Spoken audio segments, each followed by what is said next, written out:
presentation of Major League Baseball Sunday Leadoff. Well, it's summertime in the Sonoran Desert, and that means the roof is going to be closed. The air conditioning will be pumping for Game 3 of this three-game series. It is Sunday Leadoff on Peacock, presented by Ford. The Cincinnati Reds finishing out a road series against the Arizona Diamondbacks. Welcome to MLB Countdown to First Pitch coverage, presented by Liberty Mutual Insurance. You see the starting pitchers, two left-handers lined up, Andrew Abbott and Mitch Bratt for the Diamondbacks, as we come inside this air-conditioned ballpark on a Sunday for the deciding game of the three-game series. Dave Fleming with you, and thrilled to be joined by two great broadcasters, two great players in their day. Luis Gonzalez, who covers the Diamondbacks, and Jeff Brantley, longtime broadcaster for the Reds. Of course, both have distinguished playing career resumes.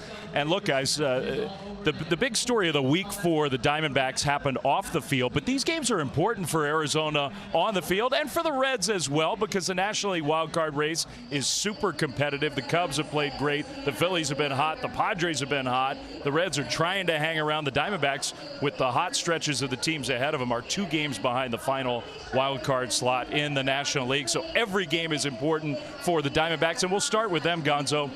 And look, some of the focus this week has not been, unfortunately, on the standings on the field. The big news of Ketel Marte, maybe the Diamondbacks' best player, was a no-show on Monday at Fenway Park. They put him on the restricted list. Now he's on the injured list. It's clearly hanging over the Diamondbacks team right now. Oh, there's no doubt. It's been an unbelievably strange week for this ball club. They played so well in Atlanta, took 2 out of 3 from the Braves, then went to Boston, missing their star second baseman. And for these guys, I think Torrey's trying to get them back on track, focus on the task, going out there. They're in the middle of a wild card race, got to play well here. And hoping that maybe they can get him back at some point and help him make that playoff push. But every game is crucial for this Diamondbacks team. Meanwhile, for Cincinnati, look, Jeff, the Reds have kind of fallen out of the race. Maybe still a puncher's chance to make a run in September. Yesterday, finally, some more offense from a Reds team that's been struggling with the bats. Yeah, they have, Dave. I think when you look at this Reds club, there's so much promise coming out of spring training. They thought they had a phenomenal rotation. They thought they had some bullpen pieces. Thought that they had added some offense. It just hasn't quite panned out that way. The offense has been feast or famine, and there's been a lot of injuries that have taken away from them. Yeah, yesterday 11 runs, though. One guy hits for the cycle, another guy almost hits for the cycle. And we'll transition to our Microsoft keys of the game as we get ready for the start of this game. The 2 guys at the top of the order, Cowboy, are the guys that make the Reds offense go. Yeah, Ellie De La Cruz and Sal Stewart, who leads the big leagues in RBIs. I don't know that Tito really would like to hit Ellie De La Cruz in the leadoff spot, but it is what it is at this point. These guys, if they're hitting, the Reds are scoring runs. If they're not, well, you know that story. Yeah, and I think for the Diamondbacks, we have to get length from Mitch Bratt. He had a clunker in Boston. He only threw 3 innings. They're going to try to get some length from him today. Hopefully have him leave this game on a positive note. So the rookie left-hander getting warmed up and getting ready for the start today at home, trying to win a game and win a series against the Reds. So we are moments away from the start of this one on a Sunday in Phoenix. When we come back, we'll hear from one of those Red stars and get you ready for the start of the game.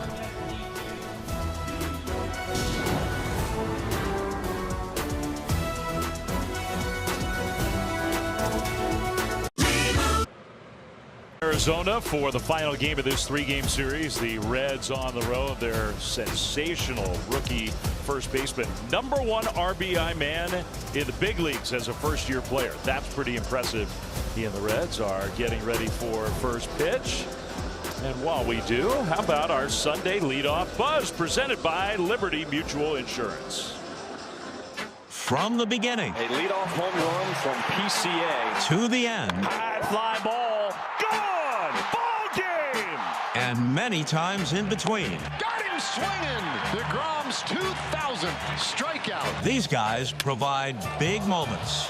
At the wall, he lifts it, makes the grab.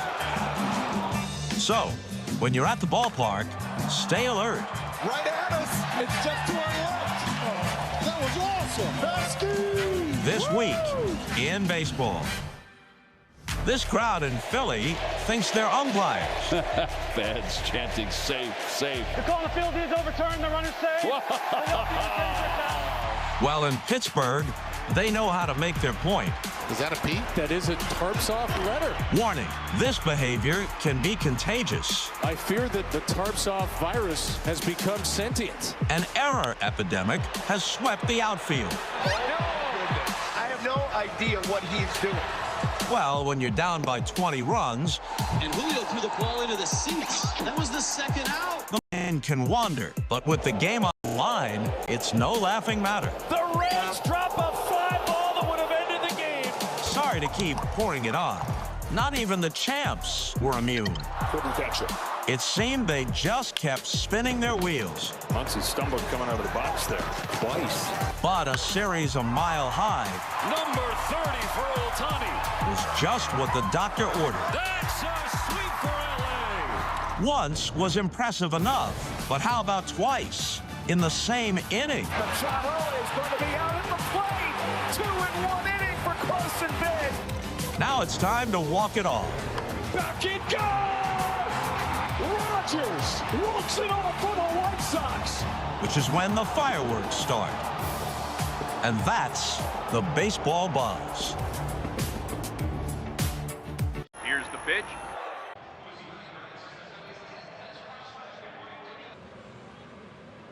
I'm Trista Crick with today's Same Game Parlay, courtesy of FanDuel. Let's open up the parlay with Nolan Arenado to pick up 2+ hits, runs, and RBIs. Next, we expect Sal Stewart to pick up a hit. And we'll close out the parlay with the Diamondbacks winning on the run line. Sunday Night Baseball is better on FanDuel. All customers get a profit boost every Sunday night, and if you use the profit boost and the game ends on a walk-off, you'll get your stake back in bonus bets, win or lose. FanDuel, your home for home runs. Sunday leadoff on Peacock is brought to you by T-Mobile. America's best network connects you to America's pastime. Inside Chase Field in Phoenix, almost ready to go. Down on the field, the fourth member of our broadcast team, Caroline Pineda, with the star rookie, Sal Stewart. Sal, what's been key to you maintaining this level of success throughout the season? Yeah, sticking to my preparation, listening to the people around me, and just keeping my head down and focused. I want to go out there and help the team win, and that's what I'm trying to do. And it was a great day for the offense yesterday. How do you continue that today? Yeah, whatever we did yesterday, let's try to do it again today. It was a good day for the boys, but that's behind us. Now we got to go out there and compete. Your team partnered with Cincinnati Children's Hospital for Players Weekend. How special is that initiative to you? Oh, man, it's the best. It puts a lot of things into perspective, how blessed we are. I'm happy that we were able to do that with them. Ray and Marcella that did my shoes, and they were awesome. I was able to meet them, so it was such a great experience, and yeah, man, it really made me happy. Amazing. Thanks so much for the time. Thank you, guys. Dave? All right, Caroline, and thanks to Sal. He's going to be the second hitter of the game, so right before he gets in the on-deck circle. And Caroline's going to talk a lot about the Reds and all the work they've done on Players Weekend. Players Weekend is supposed to be fun, and it is, and players show their personality. But this Reds team has turned into something maybe even a little bit greater than that by benefiting children in need in Cincinnati. It's become like a team bonding thing for the Reds. Yeah, it started out just a smaller issue, but I tell you what, all of the guys wearing shoes that not only were painted by kids at the Children's Hospital, but they got to meet those kids and share some time with them, and also share ideas about who they are as individuals rather than just guys that put on the uniform. Yeah, and I think that's great for the players. I mean, they have a huge platform where they can impact a lot of people.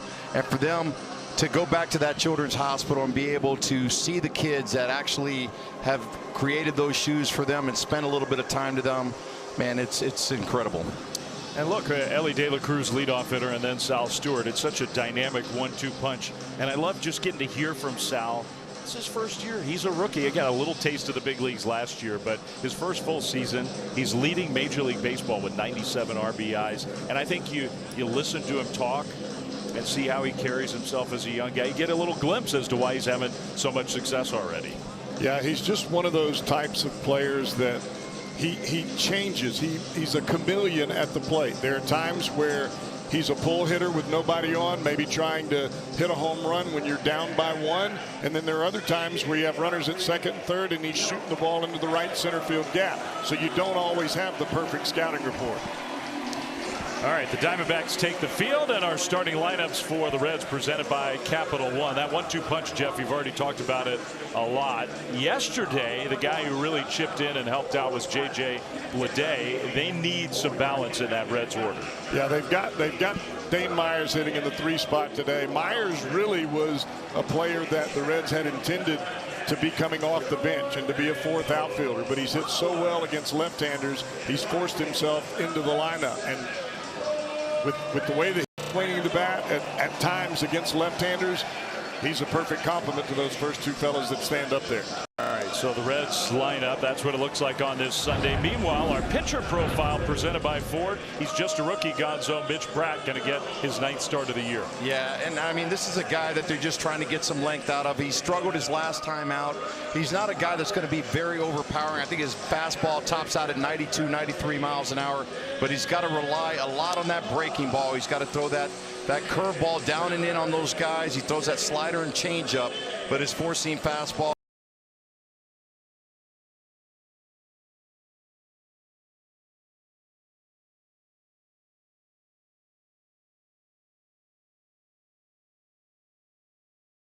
That high fastball late to try to surprise the hitter.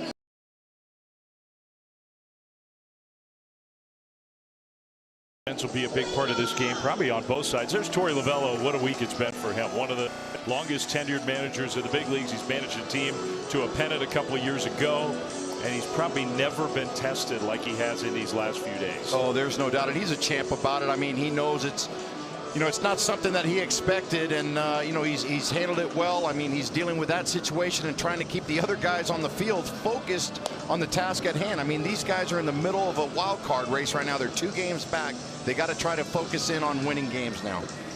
2 games out, and they don't need to be reminded around here. 2023 snuck in as a wild card team. Yeah, won the pennant, made it all the way to the World Series. Trying to get there again here in 2026, and we are ready to go.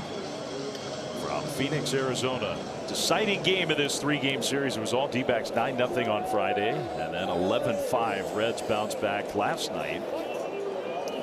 So, Elly De La Cruz, one of the most dynamic players in the big leagues, and has really been swinging the bat well against left-handed pitching.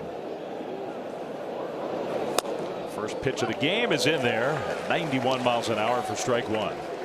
You know, there was talk earlier when Elly first came to the big leagues that the Reds maybe were talking about changing and just only hitting left-handed. That's how much struggle he was having from the right side of the plate. He has really improved. Hard ground ball. Nolan Arenado, the veteran third baseman, and you got to get it there quickly when it's De La Cruz. He did. Yeah, and that's the first big test right there for Nolan. He missed a couple games there with a rib cage injury where he wasn't sure. He had to DH a couple games, and now they're glad to have him back on the field. He tested it out this morning in the batting cage, and they felt like he was ready to go. So Arenado, 6-time Gold Glove winner, kind of the anchor defensively on the infield. I think especially with no Marte out there, Waldschmidt, Lawler, and Carroll in the outfield. Perdomo's good defensive shortstop, kind of the captain of the infield in a lot of ways. And the first pitch to Sal Stewart, that slurvy breaking ball for strike 1.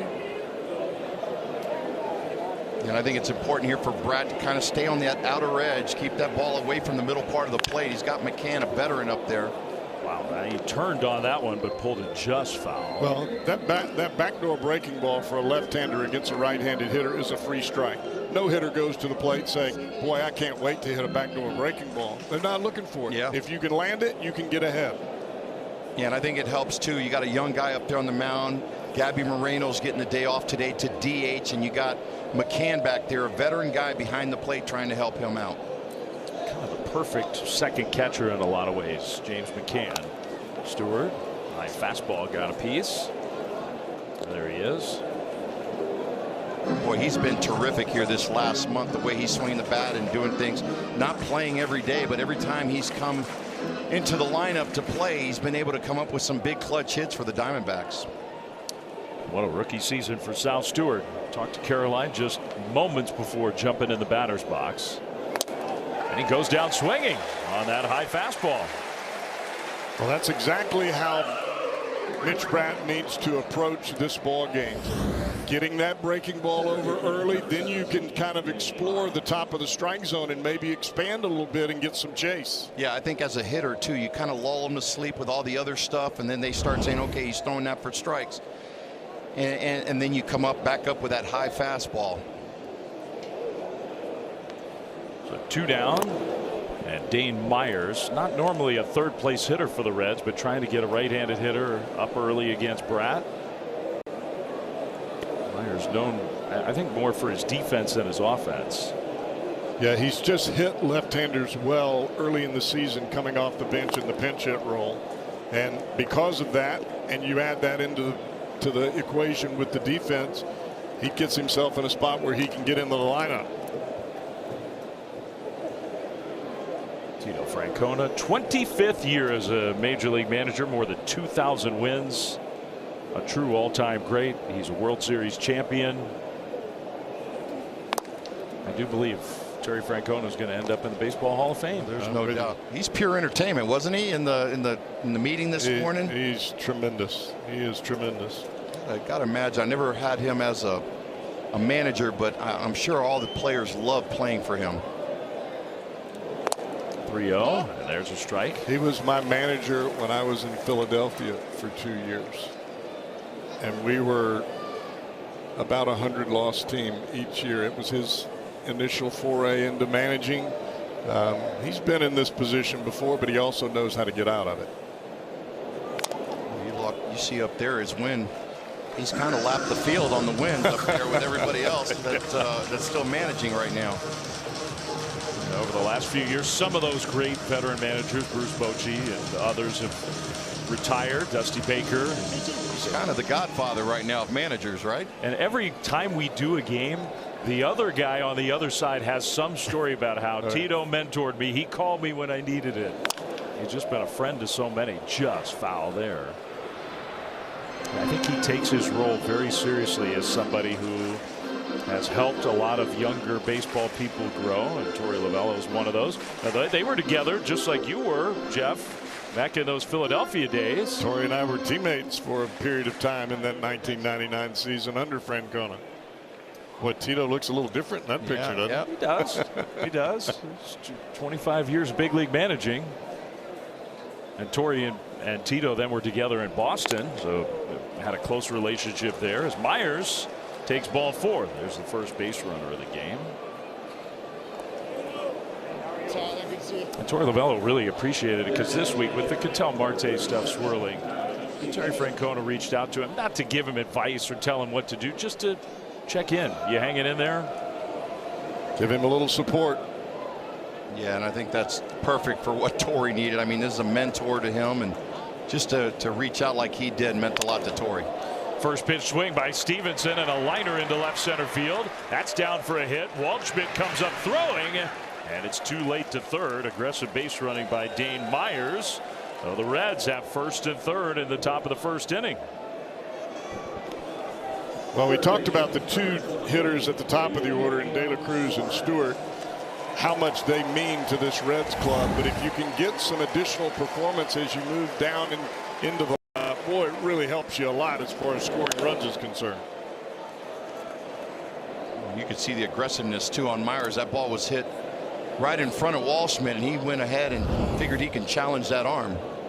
Well, you can only make play running to third if you get a great break off of first, and if you're aggressive right out of the chute. Well, you heard some of the cheers. Eugenio Suarez, who spent so much of his career with these 2 franchises, had a lot of success with the Diamondbacks. The fans here remember that. He goes after the first pitch. Yeah, Friday night, our first game of this series, it was really nice to see just the cheers from the folks here. A nice little montage on the screen for him. They love him here, and he's not only was he a clubhouse favorite, but he was a fan favorite here every time he took the field. Trying to put the Reds ahead against his former team. It's 1-1. Suarez has been around a long time. He's hit 343 career home runs.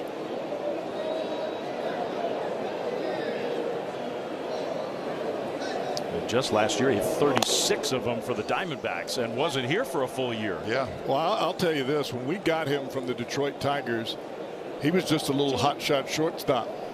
Never in my wildest imaginations did I think we would be looking at a 1,000 RBI guy with this many home runs, and he has turned himself into that kind of player.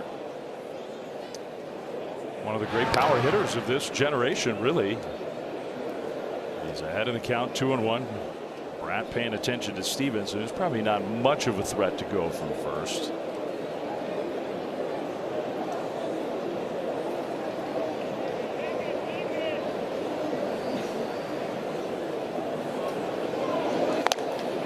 That one's high.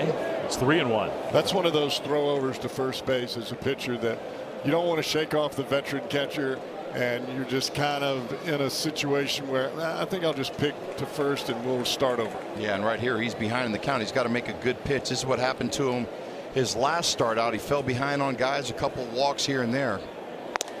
He gets the high strike, and Suarez did not challenge. I think that was a challengeable pitch. He's got a little help there on that strike call, but not only that, but I think as a player, you don't want to use them up too early in the ball game, although that was a great spot to probably try it. It's a high leverage spot, that's for sure. Instead of ball 4, 3-2. Just getting a piece of that breaking ball. That's a big league bubble right there. Sure was. Well, you also look too with Suarez. He's an RBI type guy, and he wants to be up at the plate to drive that guy in. Yes, he does. There are not too many times that you see Suarez challenge until he gets to the 2-strike count. Another 3-2, and he does ultimately take the walk. Well, for Mitch Bratt, it is trouble right away. He got the first 2 outs on 6 pitches, and now bases loaded. And in the very first inning, Ryan Kaplan, the pitching coach for the Diamondbacks, is coming out. Yeah, and I think right here, this is probably, you would know better than all of us here, Jeff, that slow him down a little bit, try to get a little breather. Let him catch his breath.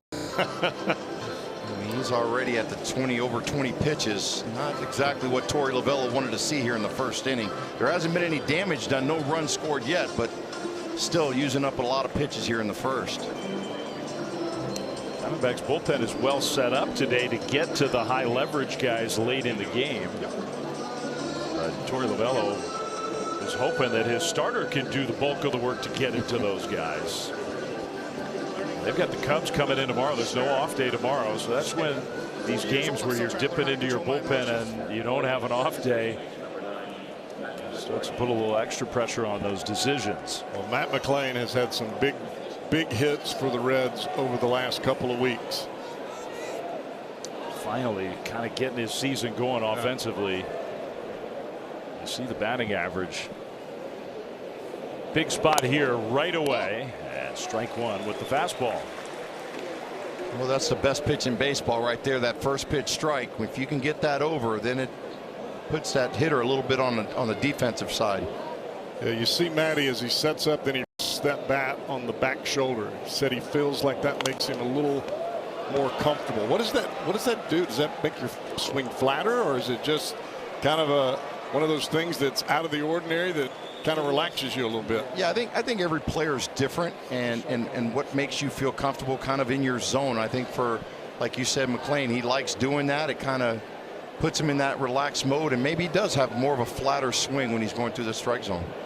0-2 takes the high fastball. Maybe a little less tension in the hands. Yeah, loosen them hands up. Because he used to hold the hands up where he sets originally, and he kept them there until the ball got to the plate. Great opportunity here for the Reds right away. Top of the first inning, bases loaded, 2 down. McLain fouls that one off. I think what the Reds hitting folks are trying to do with Matt is get him more direct to the baseball rather than having that small loop in the back of his swing. He's got a lot of natural ability. He's got power for a middle infielder. Way outside. Big miss there. Boy, that was way off. You'd like to see him throw more competitive pitches there. It just seems like he's just rearing back right now, and Really trying to find his command. That's what happens when you're young. You think harder is better, and a lot of times that just gets you in deeper trouble. It's a big pitch right here. 2-2. That is inside, and he's got nowhere to go now. Bases loaded, full count. 2-2.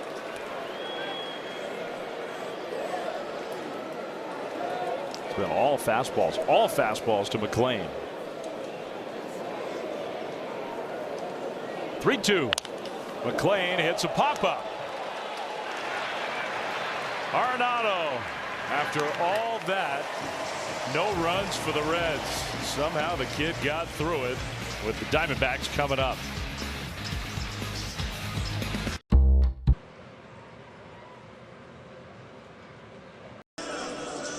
For that? Oh, that's good. Our pitcher profile presented by Ford, and it's the left-hander Andrew Abbott making his 27th start of the year. Yeah, Abbott is going to be your pitcher's pitcher. Look for him to try to backdoor that curveball, especially early in the count. If he's landing that, he'll throw the changeup right off of it and use the high fastball. Yeah, I think this is a great matchup for the Diamondbacks. They've done extremely well against left-handed pitching. Yeah, we saw evidence of that in game 1 against Nick Lodolo. Yeah, they got on to Lodolo right away. Now it is a difference without Ketel Marte in the lineup against lefties, but still it's a potent lineup. Ildemaro Vargas, who's a switch hitter, he'll bat right-handed and show a bunt to take a strike. Well, the Reds had a great opportunity in the top of the first, and somehow Mitch Bratt got through it. So a scoreless game. Vargas had such a terrific start for the year. Bratt's just trying to regroup in the dugout.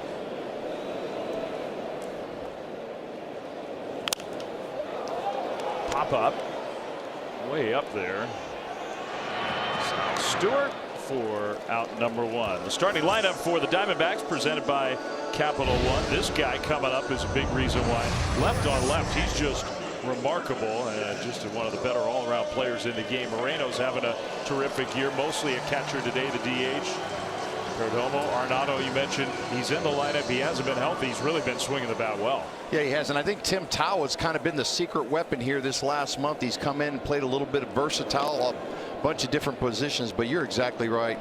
Corbin Carroll has been unbelievable against left-handed hitters with power the other way, hitting the ball in the gaps, and if he gets one down that right field line, watch him run. The #1 triples artist in the game right now, this guy. And he drives that one toward deep right field. It is off the bottom of the wall, and now we get to watch him run. He's going to stop at second. The ball kicked back to Rodriguez, who does have a pretty good arm, and Carroll will take a one-out double. Boy, I'm surprised he didn't try to go to third there, but you're right. Rodriguez made a good play right there off that carom off the wall, came right back to him, got it in quick to De La Cruz. Well, it came off the wall quick because it was hammered. There you see there how good he is against left-handers. Keeps that front shoulder in, just drives it over to right field. Watch this throw right here. It was just perfect right on line. And fellas, he's some kind of fun to watch when he's going from home to third around the bases. A one-out extra base hit, and now Moreno is just in an incredible stretch. He's got the longest hit streak going in the big league. He's having a great overall year, Gabby Moreno. And very patient, almost like he's just waiting and waiting out the pitcher to get a pitch that he likes. Yeah, one of the best in Major League Baseball right now is seeing pitches every at bat. What he does so well is when he gets into a 2-strike count. Now he's up in the count, 2 balls and no strikes, but he uses the other side of the field. Early in his career, he tried to pull everything. Now he knows his strengths and his weaknesses, uses the whole field. On the ground, and the bat not only broke it, was obliterated into about 6 pieces. 2 down. Looked like a changeup there from Andrew Abbott, and he caught it right off the end of the bat. Yeah, great location right there for Abbott. A 2-0 count. There you see it off the end and just shatters his bat. Not what you want to do right there in a situation with 2 balls and no strikes. Most hitters are looking for something middle in. Okay, maybe I exaggerated. Maybe it wasn't 6 pieces. It was up there, though. Good firewood, but not here in Arizona. We don't use those things around here for fire. Wintertime maybe. Save that for like a December night when you're out on the back patio. Okay, I got you. When it's about 85. Here's Perdomo, another one of the D-back switch hitters. And he's ahead 2-0. This guy's made himself into a pretty good player, not only at the shortstop position, but at the plate. Well, he sure has. And not only that, but he's kind of the leader out there in the infield. He's very vocal in the clubhouse and out there on defense. So all the good offensive players they have. But there are times where I feel like he's the guy you don't want to face in a spot like this. Yeah, he's very good at working the counts also, just like Gabby Moreno. And you know, you got aggressive guys when Marte's in the lineup and Corbin Carroll. Those guys are real aggressive early, and these are the guys in the middle part of that lineup that kind of work the count to get deeper. And when you have guys in the middle of your lineup that work the count, the stress goes back to the guy that's on the mound, because you got 2 or 3 in a row that can take some pitches and still hit with 2 strikes.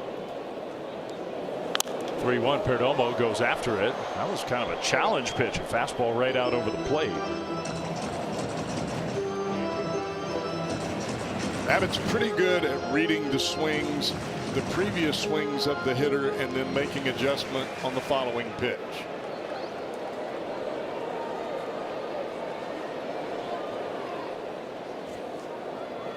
It's 3-2. In on the hands. He got that in far enough. Ground ball to De La Cruz, and Abbott works around the Corbin Carroll double. We go to the second in Phoenix. No score.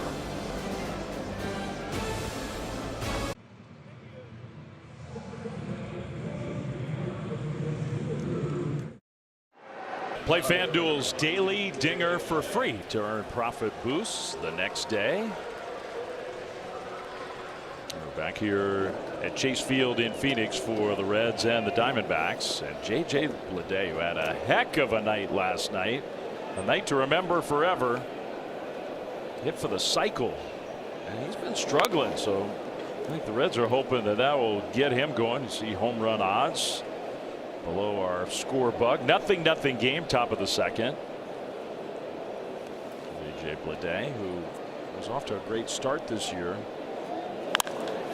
Pull that one sharply foul. And this is what it looked like yesterday. He got it done pretty fast, didn't he, Jeff? He really did. You get that one out of the way quick, that double down the line. But this was, I thought that was the best swing of the ball game, the ball into the right center field gap, because that pitch away is the ball that he's had the most difficult time with.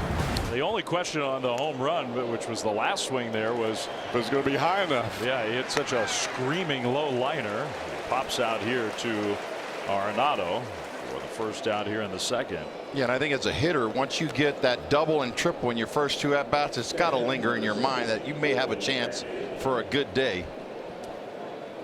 Is that when you go with a little more uppercut swing? I think later on in the game you can. You could.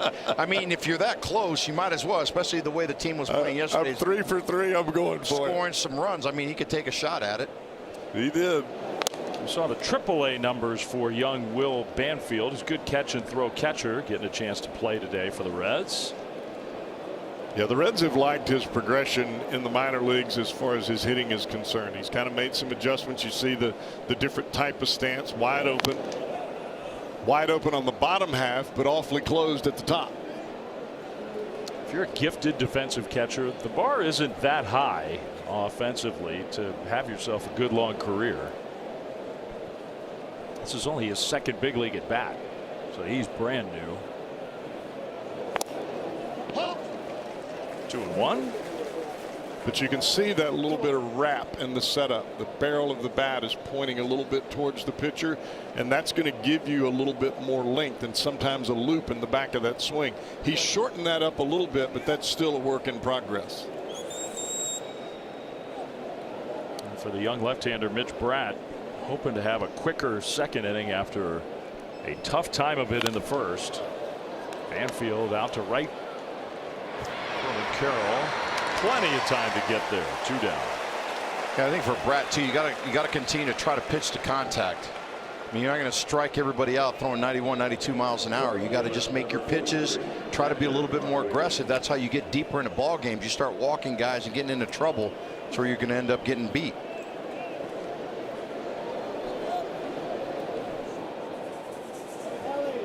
2 outs. Here's Hector Rodriguez, talented young guy. Hit his first major league home run last night. He swings at the first pitch here, and just a little dribbler. Arenado out number 3. Well, Brad, that's just what the doctor ordered for him. A quick second.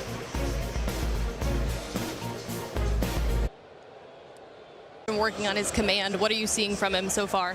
Yeah, the first inning was a little bit wobbly. I think he was trying to find his delivery a little bit, but got a super clean second inning. Hopefully he can keep building on that. To get out of that bases loaded, full count situation, what do you see from him there? Yeah, I thought it was a great call by James McCann to throw a 3-2 curveball, you know, and the game's in the balance, and you got to make a pitch and at the most critical time, and he executed. That's the bottom line. Torrey, thank you. Thank you. Dave. All right, thanks, Caroline, as Arenado takes strike 2 from Andrew Abbott. Isn't that amazing? It was the top of the first inning, and Torrey's basically saying the game's on the line right then, right there. The biggest at bat of the game can happen early. Arenado, he got jammed. Abbott's doing that to a bunch of these D-backs. 1 away. Well, I think part of the reason Abbott's able to get inside on some of these Diamondback hitters early is he's able to get both the changeup and the breaking ball on the outside corner. Now, Louis, you know as well as I do, Gonzo, that when you've got a pitcher on the mound and he's locating a changeup to a hitter that's ahead of you in the count, there's a little bit of chatter. When you there's no doubt. Guys start talking in there, trying to figure them out. But you're right, Dave. He's hitting his spots right now, and he's making good pitches when he has to. Now, this is a guy you, Gonzo, pointed out when we went through the starting lineup. Tim Tawa, and whenever Marte might be able to get back, even without him, some of the other injuries the Diamondbacks have had, this guy has emerged as somebody who's pretty important to this team. Well, he has. I mean, you look at his average, 245. It doesn't really show you much of what he's been able to do the last couple weeks, but he's been playing all the outfield spots. He could play first base. He does whatever he has to do for Torrey, and he's been really pivotal for him. Big swing and miss there. You know, I look a lot at the hitters, their takes. And when he takes a pitch, he's still on balance. The shoulders are still square, and he looks like he's ready to hit. Those are the kind of hitters you think, I may want to go with my slider here. He was not happy with that. You could hear him. Yep. Way up there, and it finally comes down to the shortstop for out number 2. I mean, Tommy Troy was a young guy. Marte's the big story this week, but Tommy Troy was a guy who's becoming an important part of the lineup. He's been out. It's been a year where the Diamondbacks have had to bounce around with a bunch of different important injuries. Right, and this is another guy right here, and Jordan Lawler coming up to the plate here in a second. You're going to see he was a guy last year just struggled all year long. He's had some injuries, former first-round pick, and now he's just starting to hit his peak right now, figuring it out a little bit. Obviously, he was an infielder. They moved him now to the outfield. He's starting to make those adjustments. Maybe the best game of his young career was on Friday.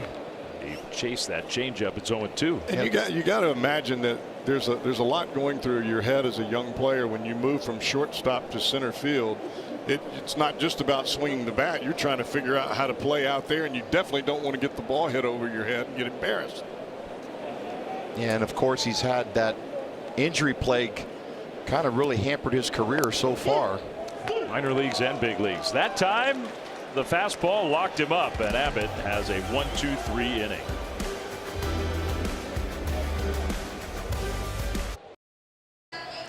Terry, after a strong day for your offense yesterday, what are you seeing from your lineup so far today? The first inning with 2 outs, we got something going. We just didn't cash in. Hopefully second time through, now that we've seen him, you can see some production. What are you seeing from Andrew Abbott so far? So far, so good. He's spinning his breaking ball for strikes, which is always a good sign. Then he throws him on a fastball. If he's commanding, he'll be just fine. Thanks so much. Dave. All right, thanks, Caroline, and thanks to Tito Francona. In a lot of ways, almost the perfect pitcher with a brand new young catcher. Andrew Abbott likes to call his own game. You see him talking in the dugout. He's a guy who I think he's in charge of what he's doing out there. He definitely is, Dave. He just is unflappable. I think that's the best way to describe Andrew Abbott, regardless of the circumstances that are around him. Well, Terry just said second time through, hopefully some production against Mitch Bratt, and a challenge right away. The catcher is challenging to call the ball. Pretty good challenge. I think so. I think most the call is overturned. Arizona has 2 challenges remaining. Most catchers would say if it's the first pitch of an inning, I better be 100% sure. I think he was 100% sure. Yeah, and he's been pretty good at it. Gabby, a couple times he's kind of challenged and everybody kind of scratches their head. But you know, that's part of still learning the ABS system, especially for a younger player. Well, we got a piece of McCann. Well, I like listening to Francona there as he talked about hitters a second time through, because you know, Jeff, when you're sitting in that dugout, guys start chirping a little bit, talking about, hey, this is what he's trying to do, these counts, and he can't get this pitch over. De La Cruz just smoked one down the left field line on a high 2-strike fastball. Sticks up against the wall. De La Cruz has himself a leadoff double. Went to the well once too often. We saw early in the ball game for Bratt, curveball, changeup, high fastball. He did it to a couple of hitters. Ellie is sitting on a fastball here. That's the only reason he hits this ball in the nose. Yeah, you got to stay out of those patterns. That ball was 99 miles an hour off the bat, and he squared it up pretty good. The one thing that you have to do as a pitcher is be unpredictable. If you're predictable, you're in trouble. So a perfect spot here for Sal Stewart, who struck out his first time up. And he lines this one into right field, base hit. It's exactly what Jeff was talking about with him. De La Cruz around third. He'll score. You put a guy out at second for this kid, and he just sniffs a run. Nobody on, as I said earlier. That's when he tries to juice the ball, especially if you're behind by 1 run. You put that runner at second or third, he will go the other way. And if you're looking at the scouting report, that kind of messes you up a little bit, because you're thinking, okay, he goes the other way, but yet he pulls off the ball. Yeah, just such a pro hitter right there. That ball was pretty much middle in. He stayed inside that baseball and shot it down the right line. To, like you guys said, when he's an RBI guy and driving in runs like he's doing this year, you sniff those out. And he's a rookie. He's not playing like one. I hear you. The most RBIs of anybody in baseball, and it swings like that. There's no doubt that if you're hitting it that way on that pitch, first pitch of the at bat, that's what you're thinking about going up there. And he's got that clutch gene. He reminds me of Will Clark. I was telling you guys that before we started the ball game. That is high praise. A little bloop down the right field line. That's going to get down. Fair ball. Stewart heading for third. Carroll comes up with it all the way against the wall. And the stop sign with nobody out, but the Reds are set up now for a big inning. Not hit very hard, but Dane Myers placed it perfectly. Yeah, this has been really how Myers has hit left-handed pitching from the time he's put on a Reds uniform. Most everything that he squares up is to the right field side of second base against the lefty. He pulls more against righties. So now Stevenson, who had the first hit of the game for the Reds.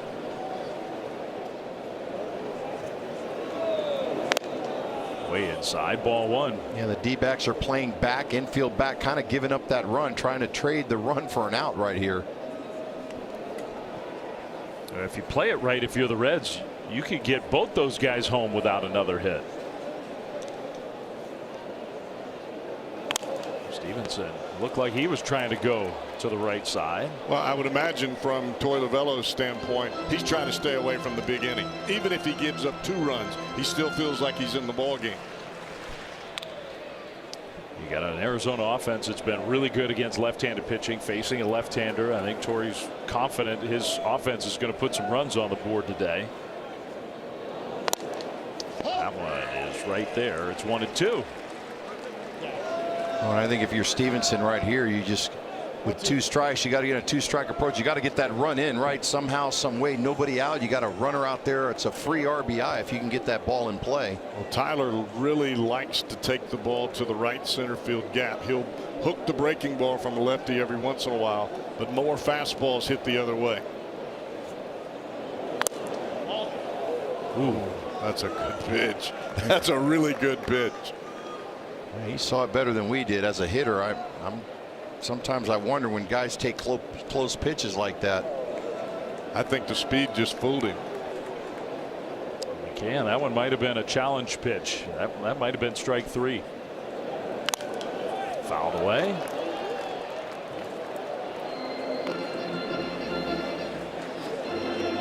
These are what will get a pitcher out of a ball game right here. Those close pitches, those guys keep fouling them off. Pitch count starts to elevate. Start getting that pitch count up there. He's already sitting at 47 in this ball game. We're only in the 3rd inning. Nobody's up in the Diamondbacks bullpen. That could change sooner rather than later, depending on what happens with Stevenson. You got Eugenio Suarez on deck. D-backs had to go to the bullpen early yesterday. Got him. Big strikeout for the first out of the inning. That's a big out right there. He went with that elevated fastball up and away. That's the one that kind of got Sal on his first AB. Just tried to elevate it, get it up there, and sneak it by him. Yeah, if you're looking to make sure you protect on a breaking ball and you get that high rider up and away, you're under it. It's tough to catch up to. Well, they keep the infield back with Suarez up, and Pratt steals strike one with a fastball right in there. So that's interesting. Same day, I think probably the same principle, just trying to stay away from a big inning.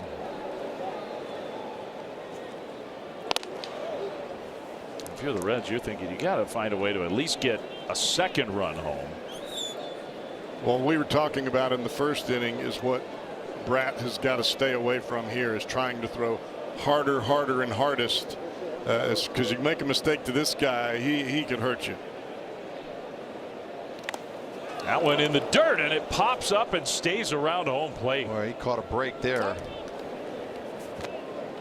Not sure if it hit the umpire or did that get McCann on the shin guard. Oh, just tried to keep it in front, just stayed right to the left of the inside part of his knee guards. Reds have really struggled in these spots. You see that number, lowest team batting average with runners in scoring position in the big leagues. Well, that's hard to believe when I've seen him here these first 2 games of the series, and yesterday they looked like they were on fire. Yeah, early the Reds really struggled on getting a runner home from third with less than 2 outs. Suarez pulls one into left. That's a base hit. 1 run in. Right behind him, here comes Myers. The relay from Arenado is late. Very aggressive from Willie Harris, because that ball got to left field in a hurry. I thought that Myers might get the stop sign. It's 3-0 Reds. I think that surprised Waldschmidt out in left field. He fielded the ball and then realized, oh my gosh, I've got to make a play home. And the throw took Arenado back towards second base. And yeah, you're right. I think just a rush throw. Yeah, it was just a bad throw over to the cutoff man. If he makes it more towards that third base line, Nolan's got a good shot of getting him at the plate. And kudos to the third base coach there, using the aggressiveness to get him in. That worked out well. So for the Reds, a huge hit from the former Diamondback Eugenio Suarez. Well, you can only score a guy from second base on a play like that if that runner is aggressive and you as the third base coach know that that runner is aggressive. Breaking ball in for a strike. I mean, Dane Myers runs the bases like a freight train. So if you know that and you're Willie Harris in the third base coach's box, you can take that little bit of a chance. That's just good ball all the way around. McClain pulls one. Foul. McClain was the key hitter in the first inning. We talked about the sequence. He saw nothing but fastball. He saw 6 straight fastballs, bases loaded, full count. Finally, Torey Lovello gave his catcher credit, called for a breaking ball, and that's what got McClain out. A little different here, but breaking ball, changeup. Fastball, just a huge miss. Those are the what you call non-competitive pitches. Yeah, and this is where Mitch Bratt got in trouble his last start in Boston last week. 3 earned runs on 3 innings pitched with 4 hits and 3 walks. So he just couldn't clear the bases without having traffic every time out there. Strikes out McClain. Out number 2. Well, that fastball location is what sets everything else up. because you're trying to speed up the eyes and the hands of the hitter. Then you can locate the breaking ball and the changeup as the at-bat progresses. And you could see there when he has 2 strikes, his 3 punch outs so far have been on fastballs elevated with 2 strikes in the count. 2 outs for J.J. Bleday. Well inside. But if you're throwing a lot of fastballs for strikes and they're on the edges early in the count, hitters have a tendency to try to speed up a little bit, and that way your off-speed pitches become more successful and you get chases off the plate.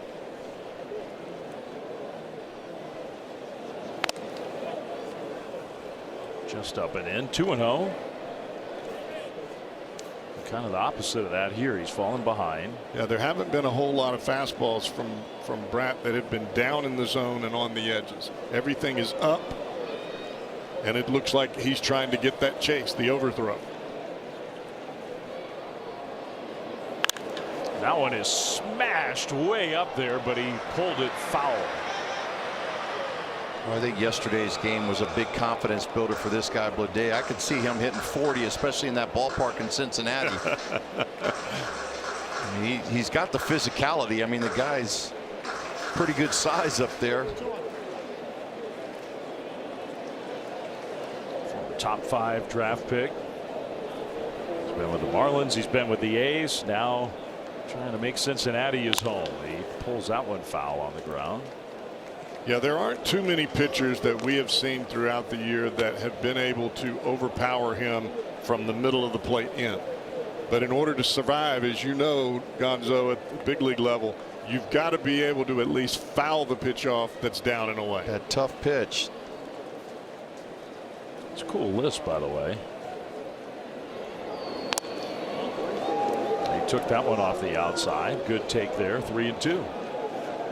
Ken didn't want to use one of his well, that challenge wouldn't have worked right there. It was a little bit off the play, but he was trying to sell it.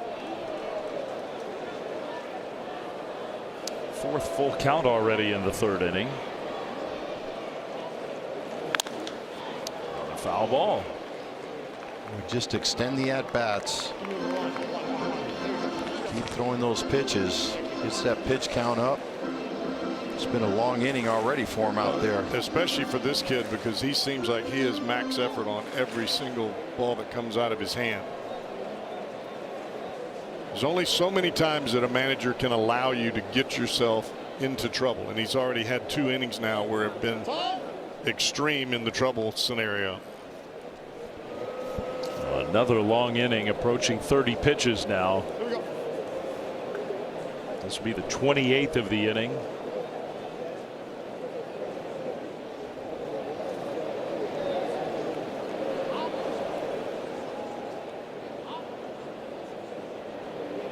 Suarez runs. Bleday takes ball 4. Yeah, you can survive at 15 pitches an inning. That's really, if you're striking out a lot of batters, you can live right there. But if you're having 20 pitches an inning, your day is going to be awfully short. You get the 2nd visit from Brian Kaplan, and maybe this one will just be to stall for a little time. Get somebody going in the bullpen. Let's look at the Capital One Bank guy who suits up every day. And that's key, because Capital One cafes are open 7 days a week. What's in your wallet? Well, it's a Diamondbacks team that right now, Gonzo, is searching for starting pitching. Had some inconsistencies, have been beat up. I mean, Eduardo Rodriguez and Brandon Pfaadt have both been excellent. But beyond those two, it's the land of opportunity right now if you're a starter for the Diamondbacks. They need some help. Yeah, your folks at AAA, Gonzo, have done a phenomenal job getting Brandon Pfaadt back into the position that he's in now. Oh, he's been so good since he's been back up. Probably, you think of, is that Draybeck that's the pitcher? Yeah, Draybeck's down there, a little old school guy, but you think of Eduardo Rodriguez, what he's done this year, and now you got, Pfaadt up there. Merrill Kelly's got to come back now, and Zach Gallen. These are guys that you're counting as to be your 1-2, and they've actually faltered a little bit down to the bottom of that rotation. Well, ball 1 on a curveball to the young catcher, Will Banfield. The guy who just got activated today Gerardo Carrillo is the one who's warming up in the bullpen. Isn't that how that works? You get called up to the big leagues. You show up in the bullpen, you're in the game. Yeah, and for Brad out there, his clean inning was in the second. 8 pitches. He pitched to contact. I think now he's just trying to nibble a little bit, stay away. I think the bats kind of intimidated him, a couple of those hits early in the count, and he doesn't want to come right after these guys. He end up falling behind.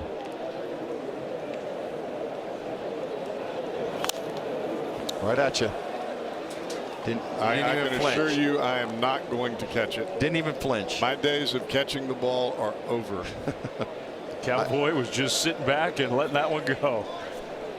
Well, to be honest with you, I really just didn't see it. This is maybe of all the oh man, that thing might have hit me right in the forehead.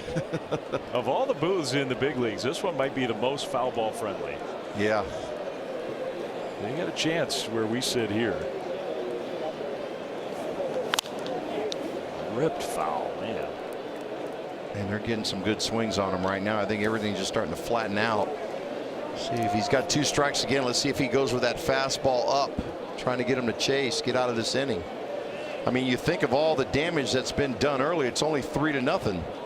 You would think with all the runners that have been on base that it'd be a lot worse to score right now.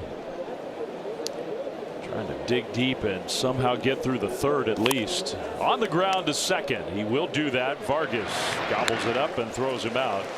But a 3-run inning for the Reds. Jeff Brantley came on the air and said the top 2 guys in the order make this team go. Elly De La Cruz got on base to start the inning. Sal Stewart got him in. And the Reds lead 3-0.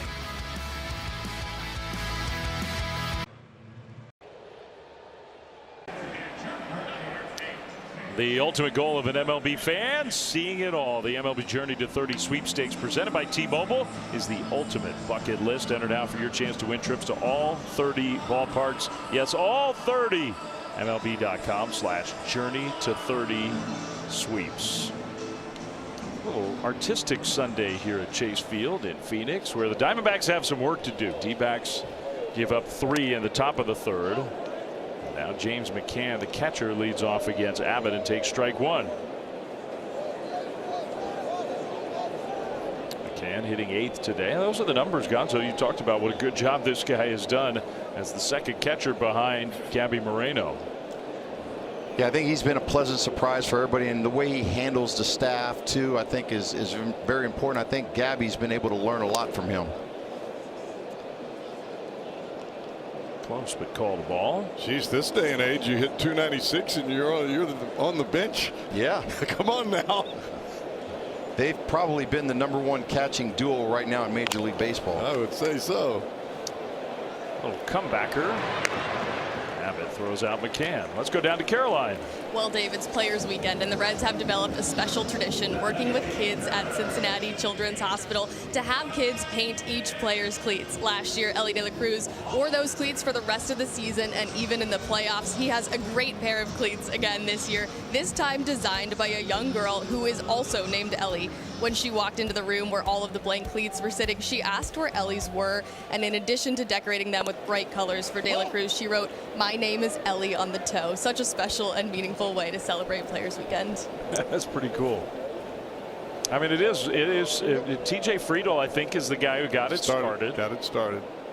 TJ, who's been around the Reds for a while, and as a kid grew up and went through his own period in a hospital, appreciated all the support he got, so decided to start it, and his teammates found out, and now just about everybody participates. They get to meet the kids who design the shoes. It's turned into a really cool thing. I love the color. It just shows the brightness of life. It's a good way to put it. I mean, they are all just different, but very noticeable with some bright colors. I think it's awesome. It's cool stuff. Can you imagine sitting at home, if you're the kid, you got to meet the big leaguer? That's one thing, but he's wearing my shoes I painted on TV. Waldschmidt swings and misses, and then after the weekend is over, the cleats go back home and they get auctioned off, and the benefits go right back to the Children's Hospital. Yeah. Elly for Elly. How cool is that? She had to grab those. And then I love it. I mean, she probably didn't know, was she going to get to meet Elliott? She was hoping she would, but didn't know. So if you don't get a chance to meet him and tell him, just write it right on the toe. Right on there. My name is Ellie too. Oh, that's too good. Got it. Waldschmidt goes down on the slider sweeper. Well, I think Abbott right now, he's in command of all his pitches right now. Pretty tough for this Diamondback club here. They're just getting around now. Here's a second time around for the D-backs. See if they've made any adjustments like the Cincinnati Reds did. Yeah, this is just a lot of being able to land secondary pitches and then using the fastball. Oh, Abbott was trying to get his club back in the dugout, right? I mean, I appreciate the sentiment, but we still got to get 3, Andrew. That one turned on by Vargas down the left field line. And one hop up against the wall. That'll be a 2-out double. One thing I've noticed about Vargas in the few days that we have been here, that fella likes to swing the bat. He is not waiting around. He is not looking to walk. He is looking to crush. And it's whether he's from the left side or the right side. Yeah, he's another guy, just a positive influence in the clubhouse, around the field, always smiling. Guys love him around here. So now a chance for Carroll. Takes a curveball low. Carroll hit a hard hit double out into right center field, his first time up. Boy, I was just thinking, isn't it crazy how baseball is? Abbott thought it was 3 outs. He was coming off the mound. He got back on there, first pitch double. Kind of lose focus for a second. And the other guy, yeah, a little of concentration. Yeah, and then the guy coming up to the plate takes advantage of it. Just jumps all over that first pitch for a double. It's a great point because it just takes a tiny little opening. The level of play here is so good. It's all about the little things. Carroll waves at the curveball, 1-2. Boy, just as it is for hitters, their second time around to make adjustments. Same thing with Abbott. Carroll jumped on him for a ball into the right center field gap. Now he's throwing him more breaking balls middle away, trying to get him to chase. May have an equipment malfunction. Banfield might need a new mitt.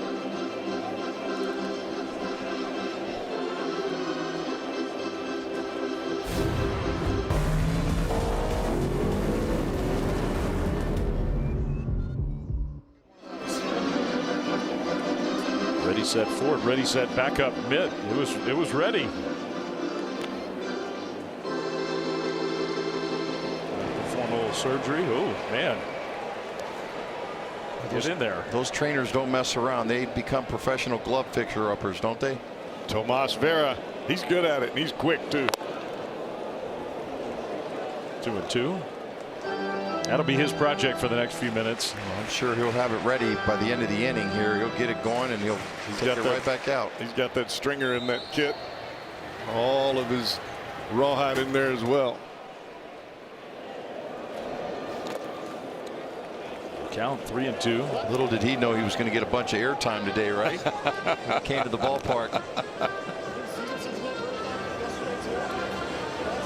You're a trainer at this level. You have a busy life. Yes, you do.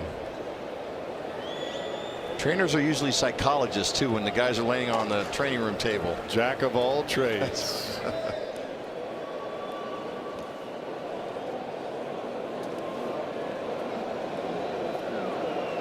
First base is open, but you got the red hot Gabby Moreno on deck. See how aggressive Abbott is. 3-2.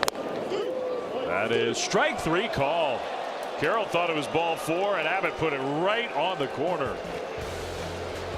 What a pitch. So he works around the double by striking out the best left on left hitter in the game.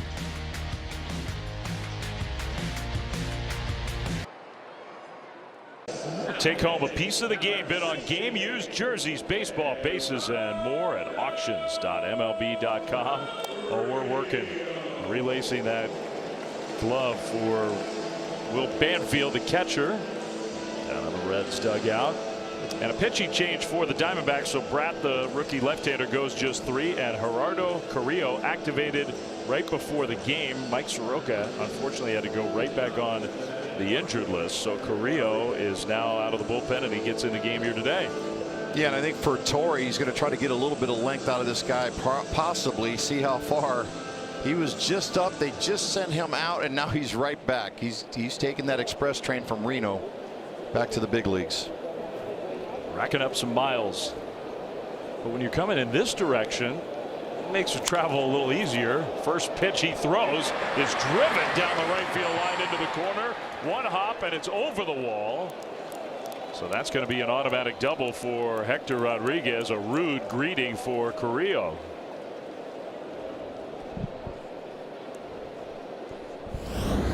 Looked like a breaking ball that just kind of spun middle in.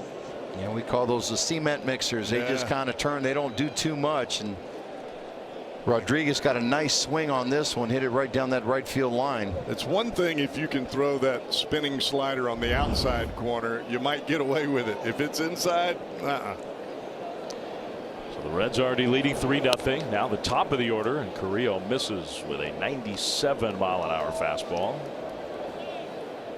De La Cruz, then Stewart.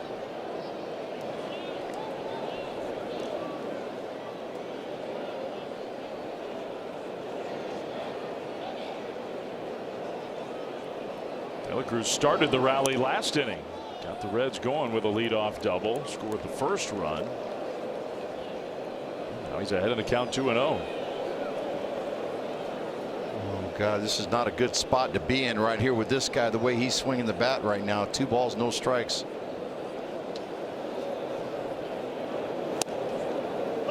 When he hit a homer yesterday, that just hit the back of the stadium, I think. Yeah, they said it went 450. I thought it was a little further than that.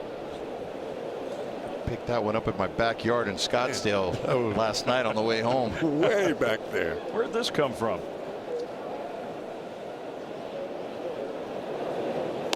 Way outside. Well, we don't know whether Carrillo got here this morning. I mean, Soroka pitched yesterday. So, and you mentioned Carrillo's been back and forth here. But whether it was last night or this morning, quick trip, and you're thinking maybe I'll get acclimated for a day or whatever. No, 4th inning, right in the game. That was a good pitch. Very good pitch. 98 was sink.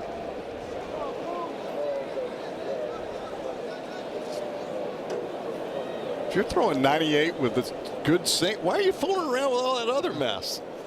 Try to outsmart the hitter sometimes. You're tricking yourself. No time.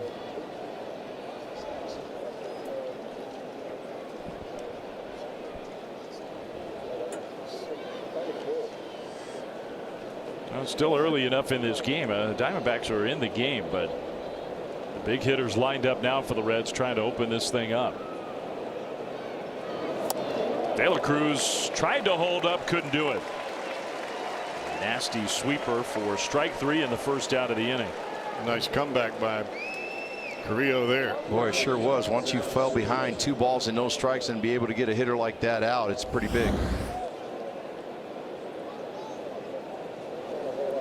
But now you got to mess around with this guy, the RBI machine right now. Didn't waste any time last time. He had the runner at second, immediate base hit to right field for his 98th run batted in. And I can assure you, when Sal Stewart is standing in that on deck circle, he's not talking to people in the stands or worrying about where his seeds are. He's watching that pitcher to make sure he knows what he's got for me when I get there. Locked in.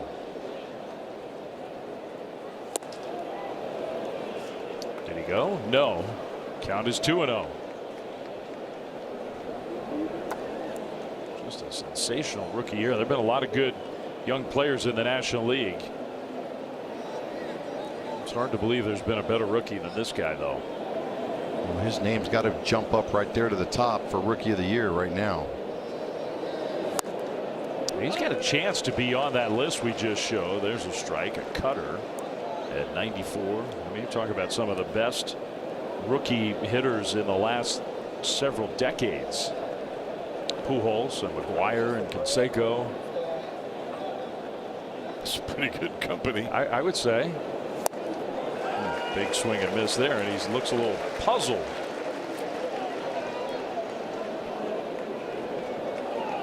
funny, you watch some of these hitters now, pitchers do it more than hitters, but I think Stewart looked up immediately. That info board describes the pitch and how much break it had and what the spin was.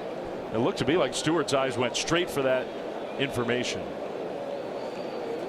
I think back in our day, we weren't smart enough to know what all that vertical break and horizontal break was. Foul ball. But what he does, hit ball. He's processing right now to make the adjustment. And you saw there on that pitch he just fouled off. He was trying to stay inside the baseball and try to shoot that ball to right field, not trying to do too much. If you give him a mistake pitch, he'll hit it down that left field line. I think these young guys who grew up in the age of technology, they know how to process that information fast. And he goes down swinging here on a splitter that was up. Wow. It worked. Stewart can't believe it. Gave him a pitch at the final that he had not seen in this at bat.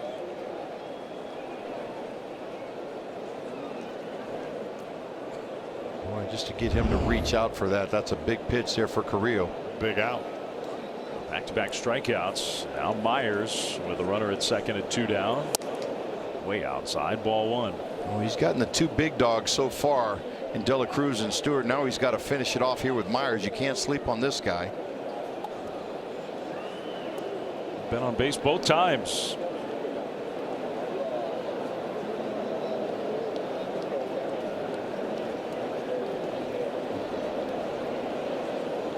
Rodriguez, the runner at second. He's got good speed. Ready to go on contact. The shapes of these off-speed pitch, I mean, that's 94 miles an hour, but it's still not a fastball. Reds hitters are having a hard time with that. Yeah, I think when you're expecting that fastball to come back to the plate and it cuts the other way, especially at that kind of velocity, you just run out of bat.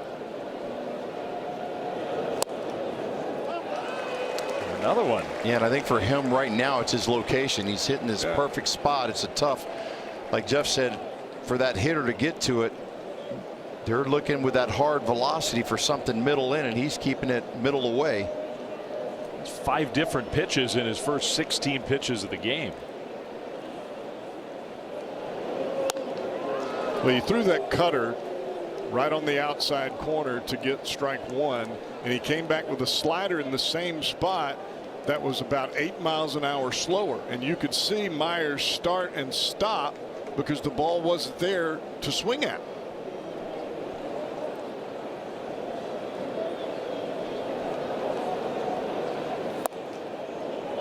Count 3-2. Sinker, cutter, sweeper, splitter, cutter. Kind of run out of buttons back there behind the plate when you're catching. You gotta have a big pitch com. 3-2.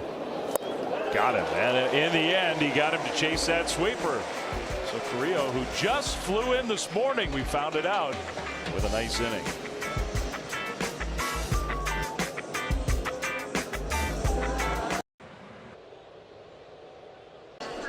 And welcome back to Sunday Leadoff on Peacock, presented by Ford. Sure, I guess if you're the Diamondbacks, you just have snakes around. It doesn't matter what kind of snake. I stay clear from all that stuff. That's not your decision. Luis Gonzalez, Jeff Brantley, 2 guys who had great big league careers, cover these 2 teams closely, have known each other for a long time. I don't know if you remember this or not. We met in Pensacola at a baseball clinic. Now, this was back in 1989, 1990. Okay. And you don't remember. You probably don't remember because I called you Xavier and you looked at me and you said, that's not my name. And I thought, oh, he wants me to call him by his nickname. So the next time I saw you as we were doing all this stuff, I said, what's up, X-Man? And you looked at me and you said, I am not Xavier. Oh. I'm Luis. Oh. Well, follow 2 years later, you're in an Astros uniform, a 1-1 ball game. You hit so many home runs you probably don't remember this, but this thing went into orbit. You hit it so far in the Astrodome. Oh, here we go. We got it. Oh, check this out. Oh, my. June of 1992. Partner on partner crime here. Look at all the fans out there. Huh? You got Biggio, Bagwell, Caminetti. I got those guys out, and you cranked it into the seats off of me. And you knew his name then. That's right. I haven't forgotten. Honestly, I went to college at the University of South Alabama, Mobile, pretty close to Pensacola. So everybody knew who you were because, of course, you went to Mississippi State with Coach Polk and Paul Merrill and Will Clark and all those teams. So yeah, it was. You were like a legend walking around, but then when you got my name wrong, you kind of pissed me off there for a second. So. Now you're getting along. Oh, man. I'm sorry, man. No, it's all good. It's all good. Look, you know what? They just showed the grill. Maybe I'll get some nuggets sent up over here for you. That'd be beautiful. Luis's number is retired forever here with this Diamondbacks franchise. By the way, while we were having this fun story and memory, but the home plate umpire, Shane Leimensparger, took one off the bounce and off his throat. I mean, it got under the mask and hit him just square on the throat. Oh, my goodness. Yeah, that protector sometimes, if an umpire kind of gets exposed right there, just leaning out. He's got the throat guard on there, and it looked like it slipped to the side of it and got up in there. He's got both. It looks like he's got the extended catcher's mask and the throat guard, and still got him. Oh, boy. The ball will find you. So we had a little delay, and now back to baseball. 2-0 the count to Moreno from the starter Abbott, who's pitching well. And Jeff, I love you, man. There's no hard feelings. I mean, I probably had a bad day that day. Just to... I'm not X-Men. Hey, I think you're. No, we had a guy named Xavier Hernandez on the team. That's probably who you thought I was. That's what I thought. You were hitting it like an X-Man when you hit me deep in the Astrodome. That is ball 4 to Moreno. And a leadoff base runner for a Diamondbacks team that needs a little spark here. It's the first time they've had the leadoff man reach base safely. Yeah, and Gabby's been a guy who just drew the walk that has been catching a lot, and Torrey's trying to find a way to give him a break. So when he gets the opportunity, he'll try to DH him because he's been swinging the bat so well and get McCann back there behind the plate. So it's giving him a chance to get some more at bats and leave his bat in the lineup. He's in that similar spot with De La Cruz because Tito's trying to get De La Cruz a day off, but if you take De La Cruz out of the lineup, you're really struggling then. Yeah.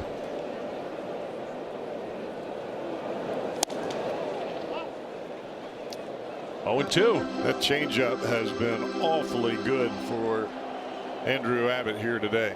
He was landing it earlier, and he just keeps going back to it over and over and over again.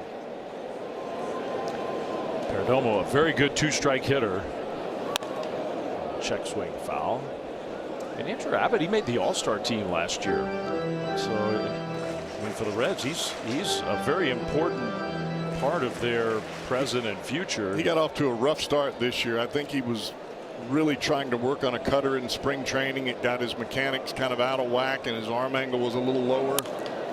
On the ground, could be 2. De La Cruz will take it himself, show off the arm, double play. But it really took until the beginning of May before Abbott finally got back in the sync. He looks like the best version of himself right now.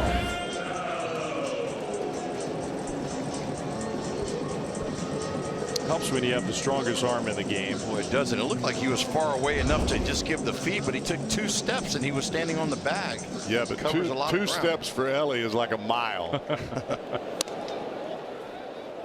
Ball 1 to Arenado.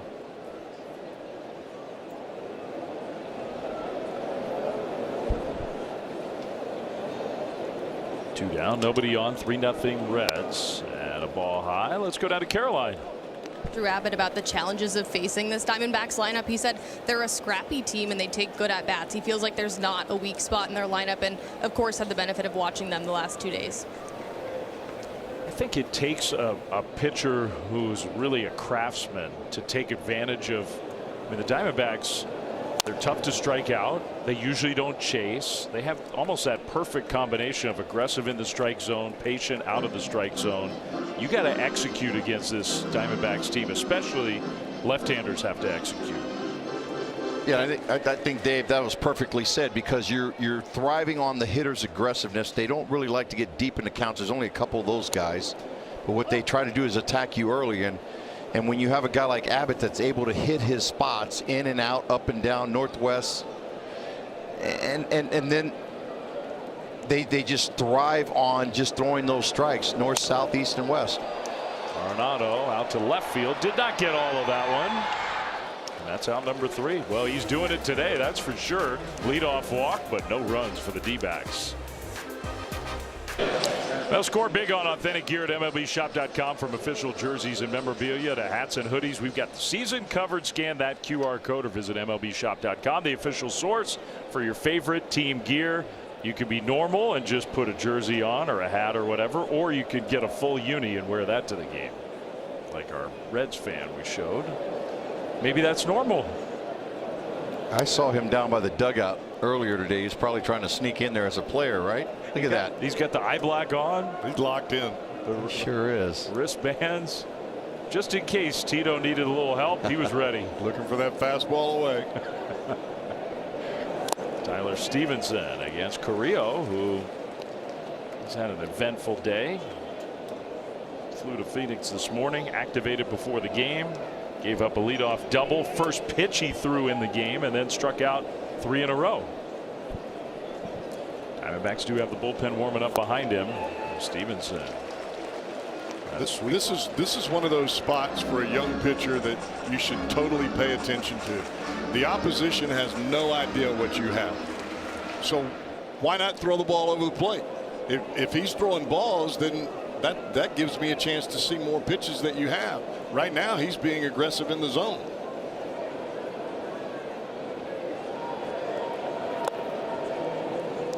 Splitter taken for a ball. Well, you got a cutter and a slider that look exactly the same. Yep.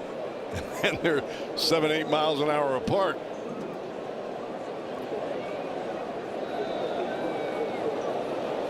He is mixing and matching. Only 2 of those 4-seamers.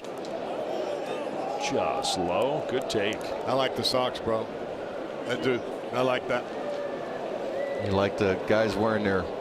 Well, just the color, and I couldn't do that because then it would make me look like I was about 4 feet tall rather than 5 feet. I think every team now has a ton of color combinations. That one just missed. Well, time for today's This Changes Everything moment, brought to you by Universal Orlando Resort. And it was a really big at bat by Eugenio Suarez, plus aggressive and good base running by Dane Myers to make it a 2-run single. Took it from 1-0 to 3-0, and that was back in the 3rd. That's how we stand here in the 5th. There's no doubt that Suarez is comfortable hitting in this ballpark. Tell me about the batter's eye, because every player that comes here, that's what they talk about. This is a great place to hit. The batter's eye is good. I think for me, as a former player here in Arizona, left center, right center, the ball carries extremely well. So I used to try to stay to the middle part of the field. Obviously, you want to stay away from hitting a ball to dead center field, but if you can get that ball to left center, right center, that ball's going to go. Especially, you know, for me being a left-handed hitter, that right center field where that pool is. Just aim for the pool. Aim for the pool. Good game plan. Try to cut that field down. 25-foot high wall in straightaway center field. That kind of keeps you from overswinging too, right? It does. 1 hop to short. Out at second, throw to first. Just in time. Vargas didn't get a whole lot on that throw, but had enough. So did you have a park that was your favorite place to hit besides here? I think Wrigley was probably one of my favorite. I love playing in the old ballparks. Wrigley, I love Fenway. I think even our younger players that were in Fenway for the first time the other day, they all go in the Green Monster, and just the atmosphere and knowing the history of those ballparks and your grandparents and then your parents, and then they pass the tickets along to the grandkids. And I mean, I love being a part of that. I think our guys did too this past weekend, going over to play the Red Sox, the Arizona Diamondbacks. The way that you were able to drive the ball the other way, you could probably play pepper with that wall regularly. I love playing there. When we went there a couple times in interleague, it was so much fun to play there. Easy to play left field. You just, if it goes over your head, it's going to hit off the wall or out of the ballpark. Just turn around and play it. 0-2 to McClain. It is the best of that's why interleague play exists, because for so many years guys who were in the National League never got a chance to go play at Fenway. Yeah. You know, when that first happened, the interleague play, I wish they would have flipped the rules around, where when you go into an American League ballpark you play National League rules and vice versa, because there was times where, you know, the American League club would come here and you weren't seeing the DH. Right. So, and those were some, back in the day, the DHs were the big time players. Yeah, Red Sox would come here and Big Papi wouldn't play. No. Edgar Martinez, you wouldn't see him with Seattle. Yep. Now, not a problem. Well, now you're seeing guys DH and hitting 8th or 9th in the batting order, and you're like, that never used to happen. True, teams have really pivoted in a lot of ways from a cornerstone designated hitter to let's use that spot to give guys a half day off, right, or we can platoon, or you know, you use your roster a little differently if that DH is more flexible.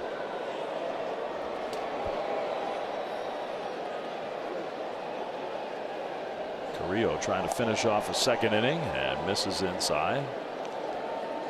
He's done a heck of a job, considering he was on probably Southwest Airlines this morning. Yeah, no doubt. Taking that hour and 45-minute flight or 2-hour flight over. Probably got an early wake-up call. He walks McClain though here. Second walk of the inning.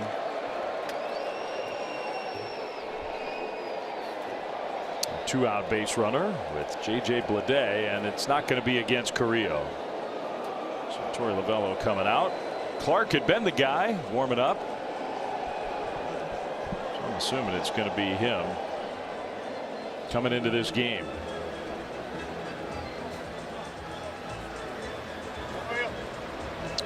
So he takes the ball from his right-hander. Pitching change, 3-0 Reds. Back right after this.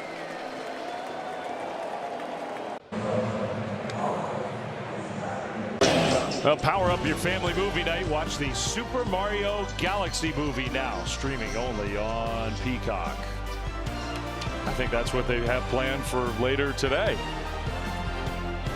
Maybe not him. New pitcher Taylor Clark, who's been doing a good job for the Diamondbacks. Now, he faced J.J. Bleday in game 1 of this series. Bleday grounded back up the middle to the shortstop in that instance. 58th appearance of the year for Clark. Pretty good numbers. Don't you think that's always a little advantage for the hitter if you've seen a guy once already in a series? Especially if it's in that series.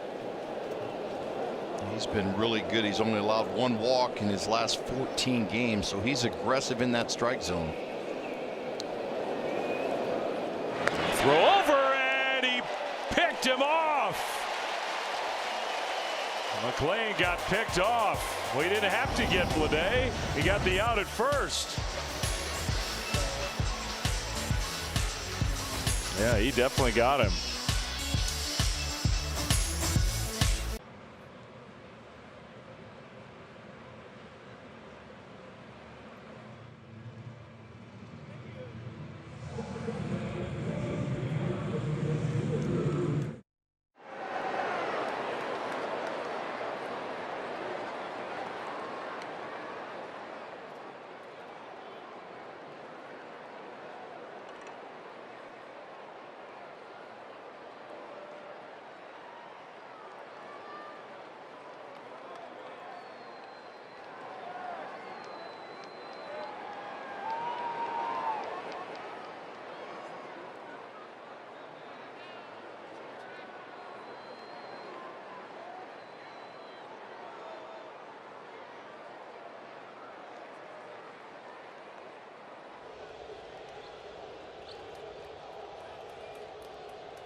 Well, it's time to batter up with FanDuel as we take a look at their same game parlay. Tim Tawa getting ready to lead off here in the inning for the Diamondbacks. Number of pitches. Will he get a hit? Will he strike out? Something else? Diamondbacks sure need him to get on base. Diamondbacks have been shut down by this left-hander Andrew Abbott. Yeah, he's pitched extremely well. Only 2 hits for the Diamondbacks right now. You look at their average against lefties, 279. They were the best in Major League Baseball. 22-11 against left-handers, second best in baseball, and they were just getting completely shut down this afternoon by Abbott. A lot of changeups have kept these Diamondbacks off balance. Tawa goes after the first pitch. Changeups and good pitch location for him. He's been able to get ahead. Yeah, I think when you watch Abbott from the plate, he's stepping towards the on-deck circle on the first base side. So he's got a little bit of crossfire delivery. And I think what that does is it allows him to hide the ball, gives him a little more deception. Liner into center field. That's a base hit. A leadoff single for Tawa to start the bottom of the 5th.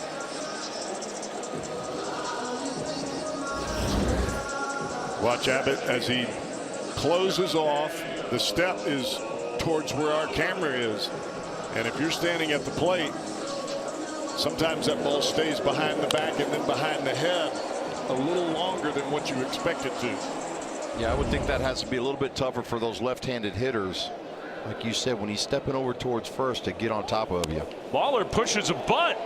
Abbott's going to field and flip to first just in time. Well, he may get credit for a sacrifice, but there's no doubt down 3-0. He was trying to bunt for a hit. Yeah, that was a good idea, just not a hard enough bunt. If he gets it past Abbott there, he's got a good chance of getting a base hit.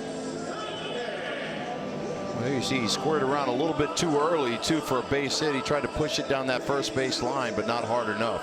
And you can see the extension of the elbows trying to push that ball hard that way. He just hit the top of the ball and the ground just killed it there at home plate. He will get credit for a sacrifice, moving Tawa into scoring position. James McCann trying to get the Diamondbacks on the board. They get a couple cracks here.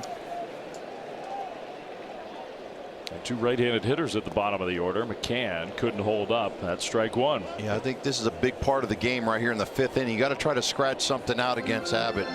Well, that bunt is a great play if it's successful. But when you're down 3 and you bunt it back to the pitcher, everybody's like, oh no. Yeah, like you gave away an out. Yeah, exactly.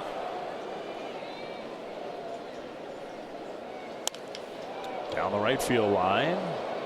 On a play foul. But you see how the majority of the Diamondbacks hitters on that backdoor curveball and the changeup that's away, they've either hit it off the end of the bat or they've even been late on the curveball. They're hitting it down the right field line. I think a lot of that has to do with the deception and the angle by which Abbott brings the ball to the plate.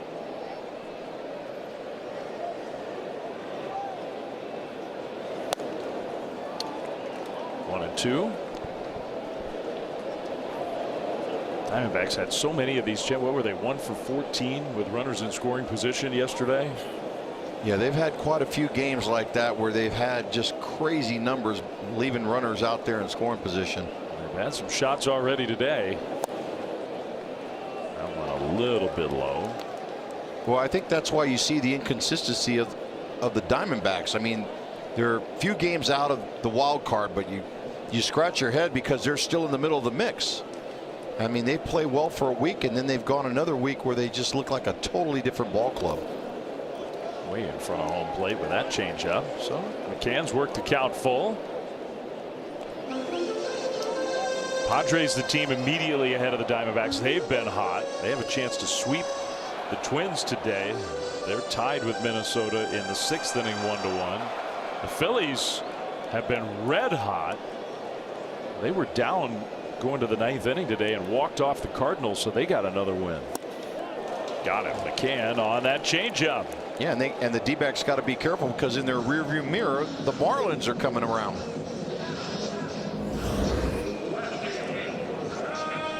This is a ball game where we have seen more changeups than from Andrew Abbott than we've probably seen in any start this year.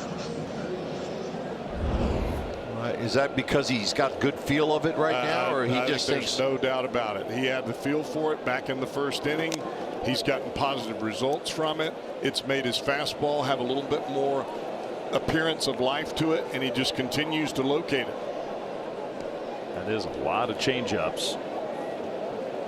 And it's only 64 pitches total. This would be 65. He's been efficient. Waldschmidt hits it foul. He faced Arizona in June, pitched pretty well. Only went 5, but only gave up the 1 run. Tommy Troy, I believe, hit the home run off of him at Great American Ballpark.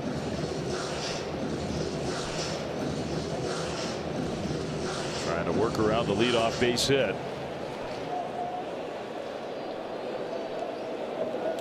Waldschmidt, who's quickly come up through the minor leagues with the Diamondbacks.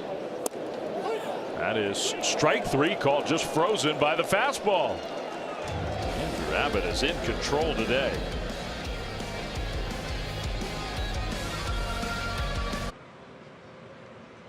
Hey, this just happened. It was 4-0 Cardinals going to the bottom of the ninth. The Phillies tied it, and then with 2 down, Kyle Schwarber took on center field into the trees. A monster walk-off home run. A 6-run bottom of the ninth for the Phillies.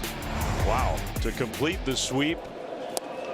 What a moment for Kyle Schwarber, who's had a lot of them. He's hit more home runs than anybody in big league baseball again this year, and that means the Phillies, man, they're creeping up on the Braves. They're trying to catch the Cubs. Diamondbacks, there's so much pressure, and I know Torey Lovello told us before the game he's trying to preach to his team, don't worry about that, don't scoreboard watch yet, it's not time to do that, just worry win about today. Yourselves. Yeah, I mean, that's the main thing that you need to do, but we're all human, right? Yeah, we're all can't help it.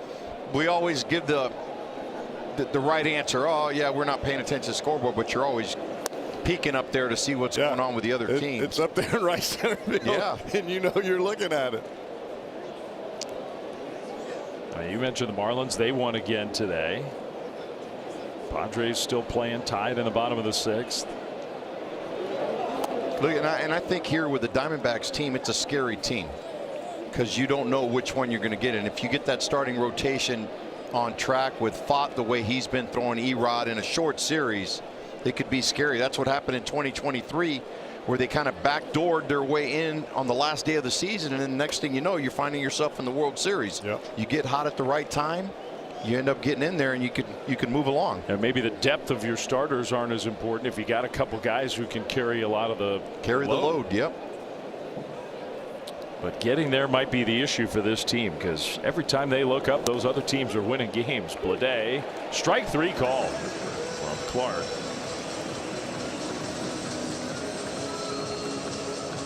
J.J. Bleday, a day after hitting for the cycle, 0 for 2 with a walk. Perfect pitch. Yeah, I think in today's world of baseball, you're more concerned about what you have at the back end of your bullpen than you are really in your starting rotation. Banfield hits a pop-up. Clark is going to let the catcher take it. I thought the pitcher was going to catch it. He looked like he wanted it, right? I mean, you've got to be able to fill some innings, but let's face it, for the most part, if you're a starting pitcher and you pitch 5 innings and you give up 2 or 3 runs, everybody's giving you a little clap. Yeah. Well, the good teams are the ones with the big horse starters that can go deeper, and those are the days that you give your bullpen a little bit of a rest, and they're more effective when they're coming out of there maybe 2 or 3 times a week instead of 6 out of the 7 times a week. And 2 years ago, the Dodgers hardly had a starter and won the World Series. Then last year, they hardly had a bullpen and used their starters in the bullpen as relievers. So there are different ways to do it, but the back end of the bullpen looms so large in the playoffs. The Reds may be one of the ultimate examples of that. Last time they won a world championship, ground ball from Rodriguez to second, and that was a very quick inning for Clark and the Diamondbacks.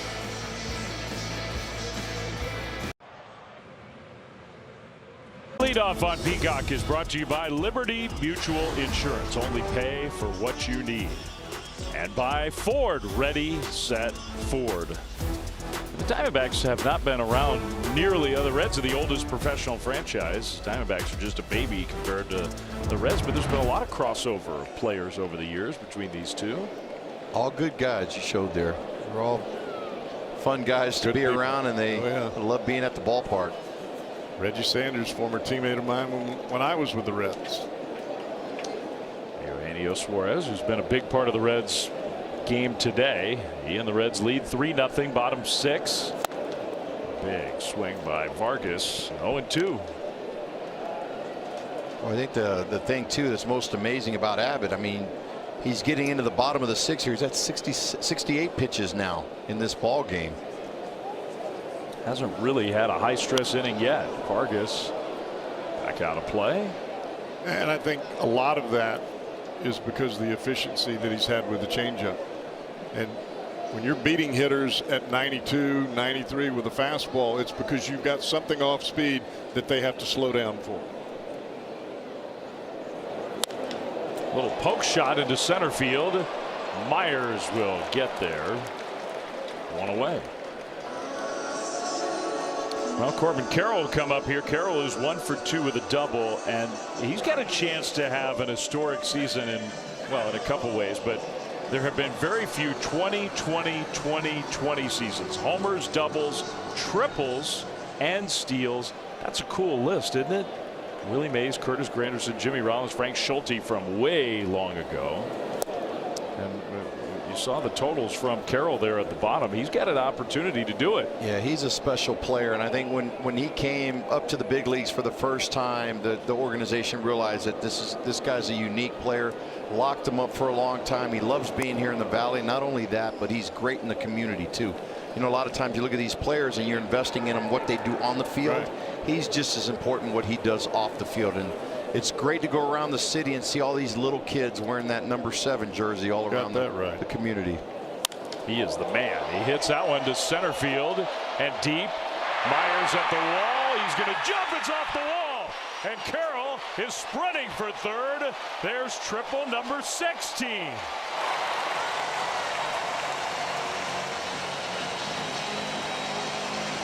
Boy, it's almost like he knew we were talking about him, right? Yeah, buddy. Look, and the fans get so excited here in Arizona when this guy is rounding second, going for third. The determination on his face coming around. Look at this power that he has. I mean, he's hit 2 balls today. He could have had 2 triples. He stopped at second the first time, but I mean, this one's off the middle part of the wall at dead center field. And right here, he just kicks it into another gear going into third. He's so fast that when that ball caromed, you start to think maybe he's got a chance to just keep going. Corbin Carroll and Veda Pinson, the only 2 players in Major League history with 100 homers, 100 stolen bases, and 50 triples before 26. Wow. Wow. Only 2. Before 26 years of age. So the ABS challenge was. I mean, look at the triples leaders there. 16, and the next closest has 7. Moreno with 1 out, and that runner at third. Out to center. Myers has the big arm. He's going to throw it all the way home on 1 hop.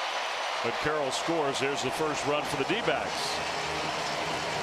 That's a big run for the Diamondbacks. Give them a little bit of life there. That's a strong throw that he just had from out there in center field. You get an average runner, that's a lot closer at the plate. Well, he used to be a pitcher. You can see why. Man. So the triple, and Moreno knocks in the run.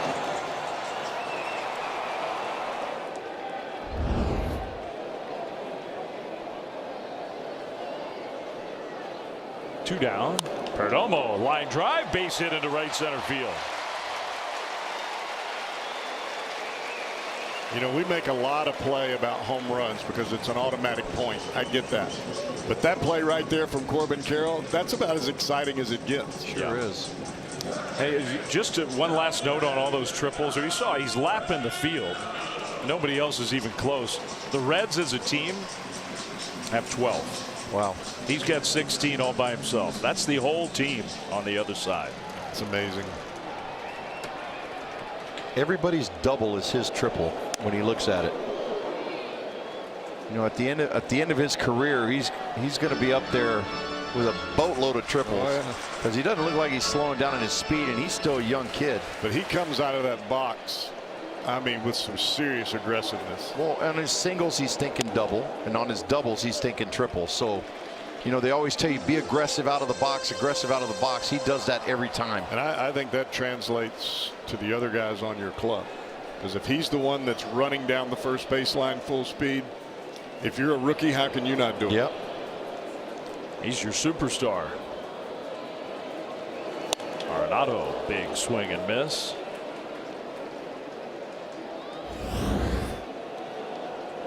This one he hit, what, 410 to straightaway center field, flying right away.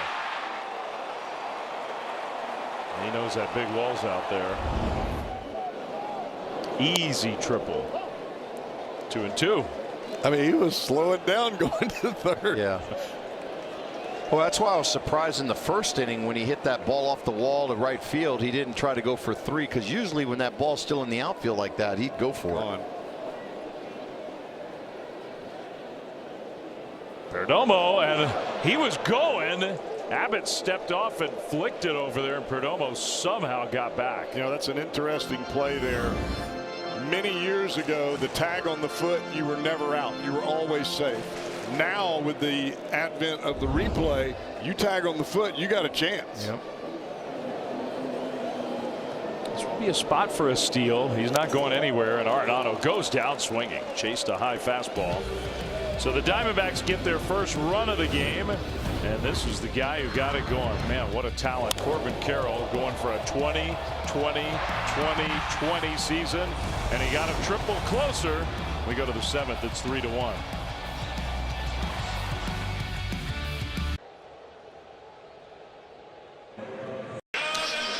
"32 bites, 1 champion." Vote for the signature dish you would most like to try. Complete the Ballpark Bites bracket for a chance to win tickets to try these decadent bites at a stadium of your choice. Vote at MLB.com/bracket.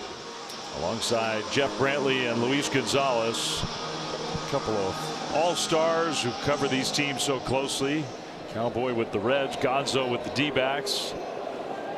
New pitcher for Arizona's big 3 innings for the Diamondbacks. They are in the heart of a pennant race without one of their best players. A week where off the field was the headline, not on the field. Jonathan Loaisiga takes over for the 54th time.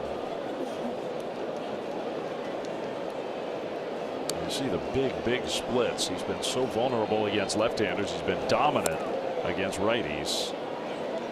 Yeah, when this guy came up with the Yankees, I thought he was going to be a phenomenal pitcher. And just with some injuries and some other things, it just hasn't been that way. Well, don't you think a lot of times with a lot of these big relievers now, when they're good and it's early, they just get overused by every team. Yeah.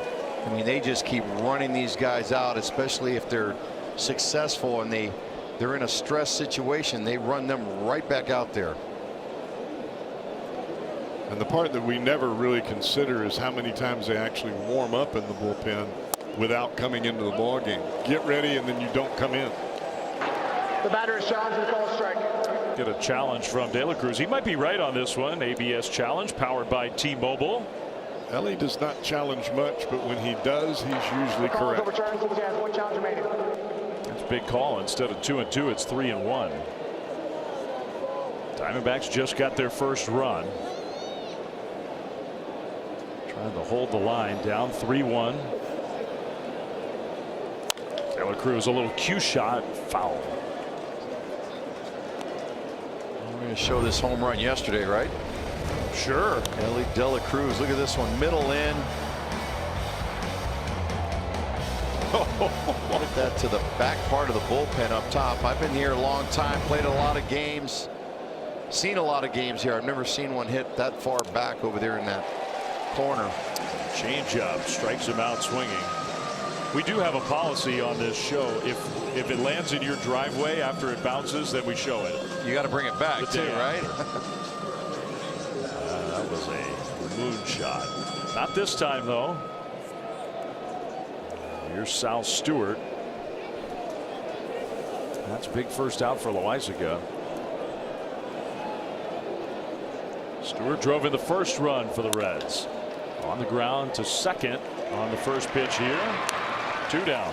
Hey, you got to hand a little credit to this Diamondbacks bullpen. I mean, this is a close ball game. Yeah, it's still within reach for the Diamondbacks. I mean, as ugly as it looked the first couple innings with all the base runners, they only allowed 3 runs, and now they're just trying to find their offense together. They've got 5 hits. The Reds have 6, but they just haven't been able to string a couple hits together.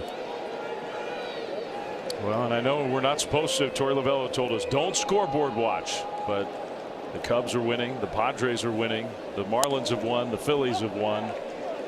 And I think for the Diamondbacks right now, every game is pivotal. Every series, I think they got to go out. It doesn't get any easier after this Reds game tomorrow. They face off against the Chicago Cubs, who've been playing well. Myers behind the count 0-1 against Loaizaga. That's a ball outside. And then they'll have the Phillies coming in.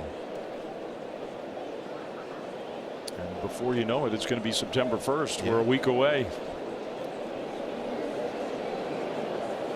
So those games are all looming large. On the ground and right on through.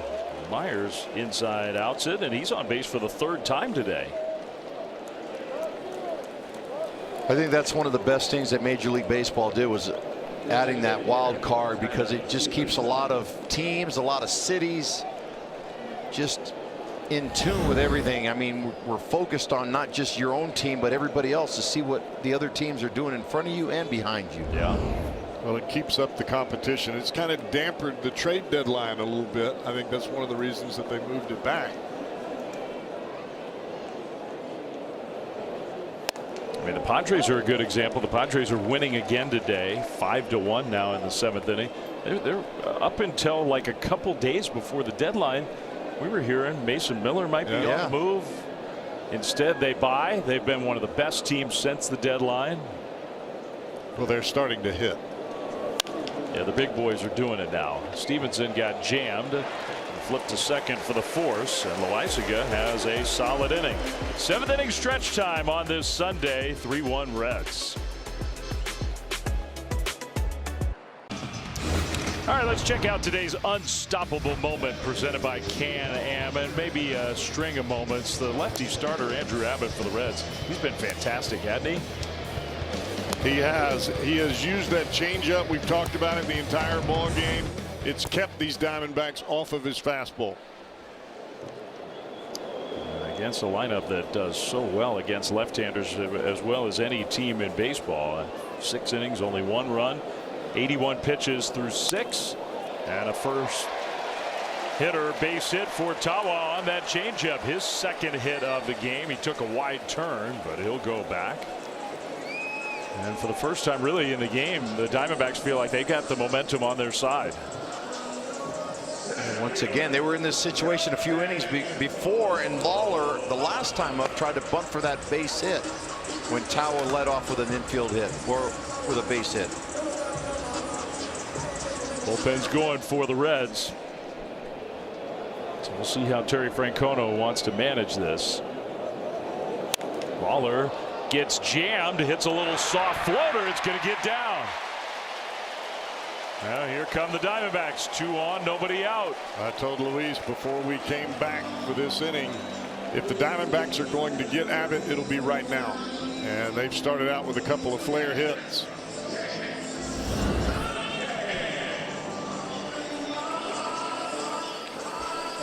Let's see how Torrey's going to play this. Down a couple of runs. Is he going to try to bunt McCann to get the runners over? Although he's been swinging a hot bat lately. It's a tough call because on the one hand, he's got power. You're down 2. But if he hits a ground ball here, that was exactly what I was going to say. He is trouble in River City. Real candidate for a double play ball. But we'll see. Reds think a bunt's coming. He squares and pulls the bat back to take a ball. Man, Sal Stewart was charging. He wasn't even winding up yet. Abbott hadn't even started his motion, and Sal was already in there. Sal Stewart right here. He just charged.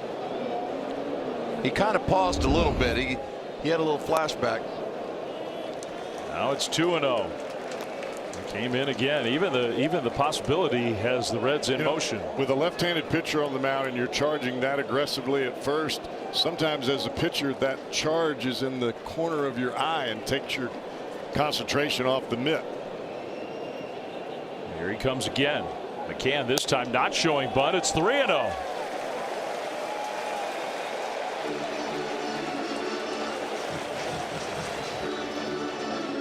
Diamondbacks use the bunt, the sacrifice, about as much as any team in baseball. It's been a big part of their offense.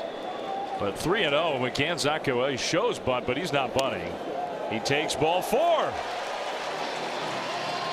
Now the bases are loaded with nobody out. And the manager is coming out. Man, it's been a great day for Andrew Abbott, but all at once, he and the Reds are in trouble.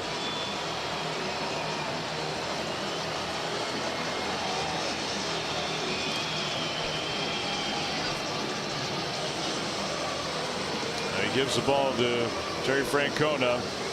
And the bullpen's taken over. Bases loaded. Great spot for the Diamondbacks back after this.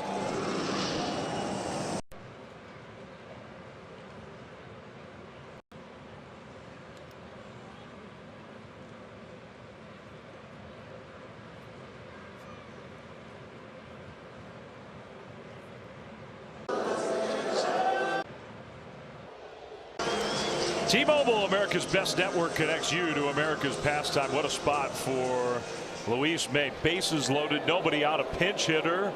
Lars Nootbaar, one of the newest Diamondbacks. 3-1 Reds. And a first pitch swing, a little slow chopper toward first. May will flip with the glove to Stewart and get the out. Nootbaar gets a run home. The other 2 base runners advance. So if you're going to make it out, that's the perfect out. It's 3-2. May with that high velocity sinker. Early in the season you would have never seen him in this kind of spot because he couldn't command the strike zone. Sent back down to AAA. They changed his leg kick. It's more of a slide step than a big high leg kick. And now he's got 10 2/3 innings of scoreless baseball. Well, you could tell Nootbaar didn't want to see a lot of him. He jumped on that first pitch. He saw that he was able to handle. Vargas the hitter, Carroll on deck. First pitch, liner into right center field. That's a base hit. It ties the game. Lawler home. Here comes McCann. Ball goes to the wall, and the outfielders struggle to pick it up. Vargas all the way to third. Diamondbacks have the lead.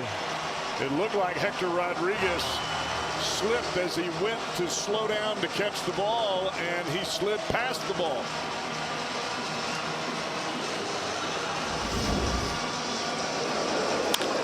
Boy, just a great job right there by Vargas. Splitting the gaps right there between the center fielder and right fielder. Boy, you're right. He went to pick it up, didn't get it the first time, and then slipped. Yeah, it was Myers, not Rodriguez, but slipped nonetheless. 106 off the bat. He hit it so hard it got all the way out to the wall. And a breaking ball taken by Carroll low. Now the Diamondbacks have the second most come from behind wins of any team in baseball. Only the Cubs have more. They were down 3-0. Not much happening. 1 run in the 6th thanks to this guy, and now 3 here in the 7th. Still only 1 out, and a slider in for a strike. Well, right now the MVP of this ballgame is not the Diamondbacks hitters. It is that bullpen that the Diamondbacks have been running out there for the last 4 or 5 innings. Kept them close, and now here they've gone ahead.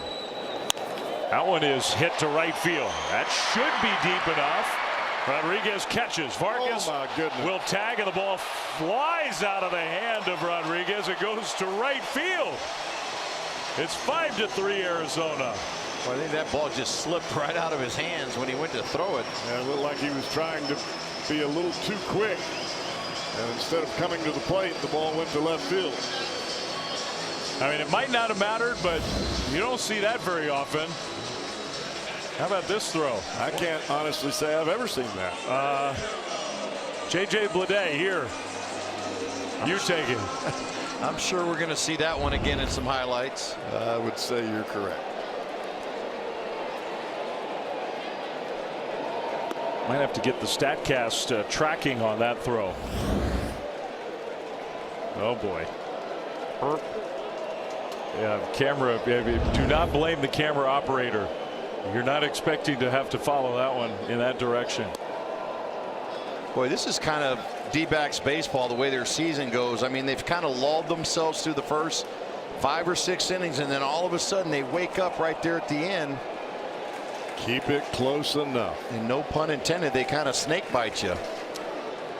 If you intended it, I'm going with it. Low 3-0 to Moreno. I mean, Andrew Abbott, we saw him. He's pacing around in that Reds dugout. He has to be thinking, what in the world just happened? The wheels fell off in a hurry here in the 7th inning. He ends up being charged with 4 runs. That's a strike. And really, you watch this inning play out. It was Tawa with the base hit, then just a little bloop from Lawler, but with McCann maybe thinking about making it out on purpose, giving himself up. A 4-pitch walk that loaded the bases. Moreno got tied up there. It's 3-2. Jeff, you kind of called this between the innings, because after the 6th inning he threw a little bit more pitches. His command wasn't quite what it was before. And he called it. He said, watch right here. If they're going to strike, it's going to be right here in the 7th inning. And surely first couple of hitters gets on. They end up scoring some runs. That transition between starter and bullpen is always critical. It doesn't matter what kind of team you have, but as a starter begins to fatigue and you're looking to get into that bullpen, that's where you can strike.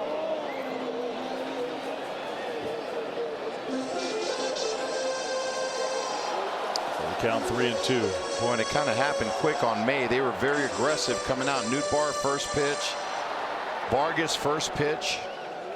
They weren't waiting around to get into the count. They were going aggressively right after him. A little check swing, and that Moreno was acting like maybe it hit him, not the bat. Torey Lovello saying, hold on, wait a minute. We want to look.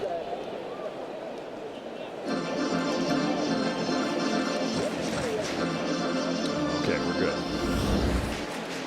Yeah, it did sound kind of funny. Like it hit him on the, sounded like it hit him on the pad. That was the bat. Oh, it was a helmet. Yeah, helmet. That was the funny sound.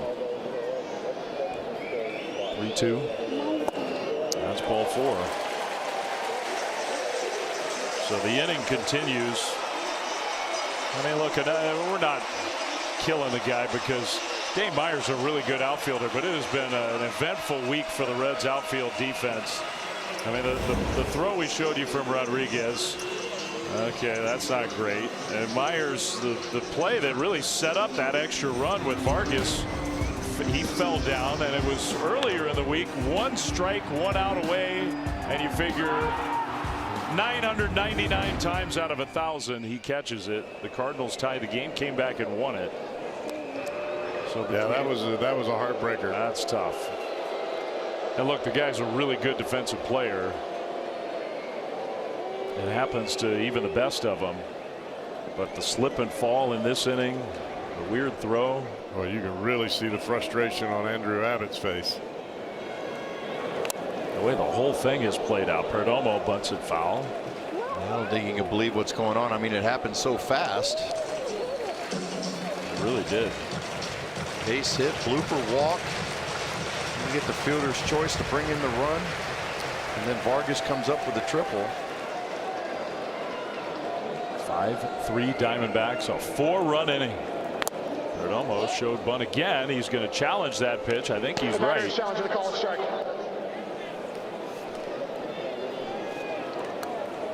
Left. The call's overturned. So he was right. It's 1-1.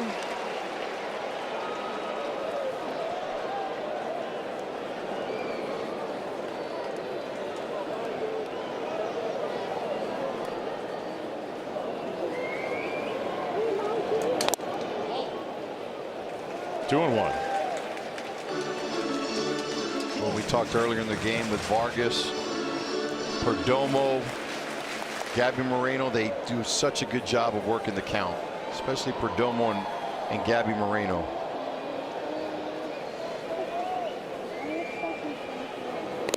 got to be encouraging for Torey Lovello too. And look, all the Ketel Marte stuff this week, and I mean, nobody knows, right? Is he coming back? Is he not?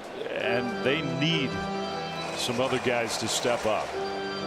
Well, that swing by Vargas, it's one of the biggest hits of the year for the Diamondbacks. Yeah, sometimes through controversy, I mean, it could galvanize a team a little bit, and these guys can come together and say it is what it is. Let's just make the best of it and go out there and prove people wrong. We can win. That's ball 4.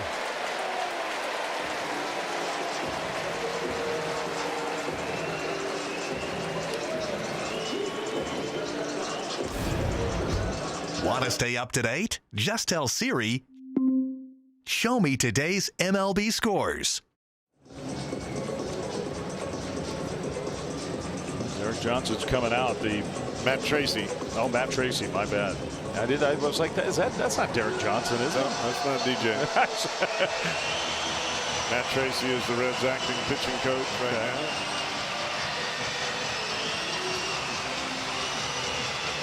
Trying to help Luis May get through this.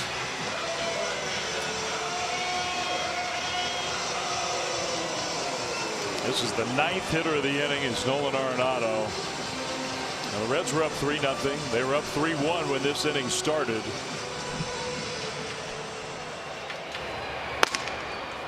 Right-hander up in the bullpen. Pierce Johnson.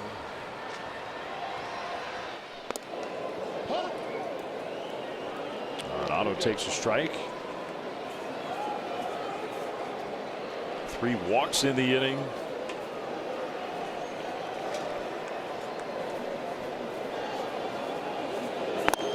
Unless your starter just completely blows up, every single game in the big leagues is decided by the back end of the bullpen. Because you don't have complete games anymore. Yeah. Somebody's got to be able to figure out a way to close it out, keep it close, hold the fort, however you want to explain it. Pretty strong correlation, I think, if you look at the best bullpens in the game, the best records in the game follow. Now, there are exceptions. The Dodgers at times have sort of danced around that with just the power of the full roster, but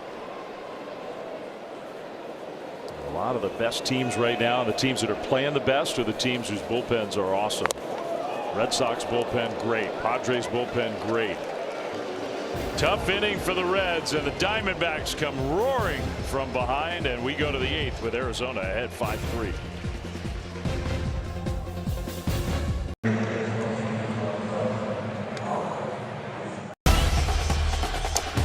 Well, college football is on NBC and Peacock, and it's here Saturday. A SoCal showdown, San Jose State and USC, live on NBC and Peacock. August turns to September, summer turns to fall, baseball pennant races, college football. The Diamondbacks in the middle of the race and trying to finish off what would be a great win, and a guy who's been awesome. Juan Murillo takes over. Yeah, he's been one of the most effective guys coming out of that bullpen. He's got that power arm. He's going to come in here and try to hold this offense down, see if they can kind of snatch this one away from the Reds. Cowboy, you talked about it. That's a challenge on the first pitch. I think a good challenge. Looked like it was right on the inside corner. And yeah, that's a strike. Call's overturned. Arizona 2008. But I mean, Carrillo did an excellent job. Taylor Clark made short work of the guys that he faced, and then Loaizica with a scoreless inning. After the starter struggle, Suarez. Well, one of the common denominators for this Diamondbacks bullpen is their walk to strikeout ratio. These guys throw strikes. They throw the ball over the plate. They're going to make you swing the bat. A little high and no swing. If you can throw strikes and keep the ball in the park, not give up home runs late, that's pretty good formula. You got a chance. There's some guys out there with speed and gloves.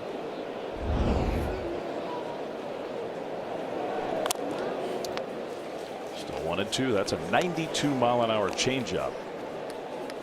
Yeah, and I think one of the big things too this year, the Diamondbacks brought in Jeremy Bleish from the Pittsburgh Pirates to kind of control more of that pitching aggressiveness and getting these guys back on track. He was one of the main guys to send when they sent Fott down to kind of help work him out, iron him out. And I think he's been very pivotal to this organization and to the pitching staff now, the way they've come about of making these changes. That's a skill, man. You can help a guy correct in the middle of the fight, you know, in the middle of the season. That one hit him. Came running in at 100. And hopefully Suarez is okay. Yeah, he just got hit there not even 10 days ago. Same spot. Got that pad on, but sometimes that pad doesn't really help a whole lot.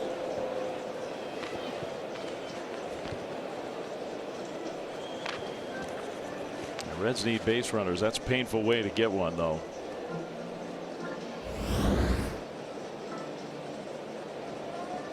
Watch this fastball, just kind of runs in on his hands. Oh, it's him right on that like pinky area, right? That's what it looked like. 100 miles an hour right on the pinky. Oh, you could see that pinky flex. How does that feel? I've never had that. I've kind of learned how to get out of the way of those. I think I've never had one like that. I tell you, with all the padding and different things in baseball, you know, we talk about it all the time, but it's helped prolong a lot of players' careers now. There'd be a lot of guys having to sit out for a while. All that extra protective gear.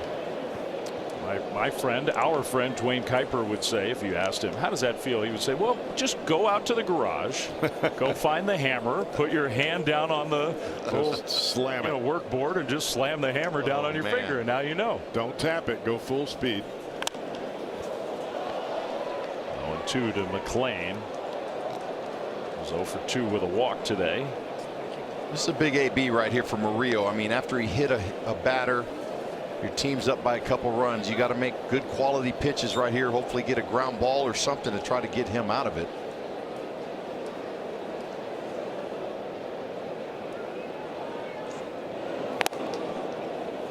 One and two.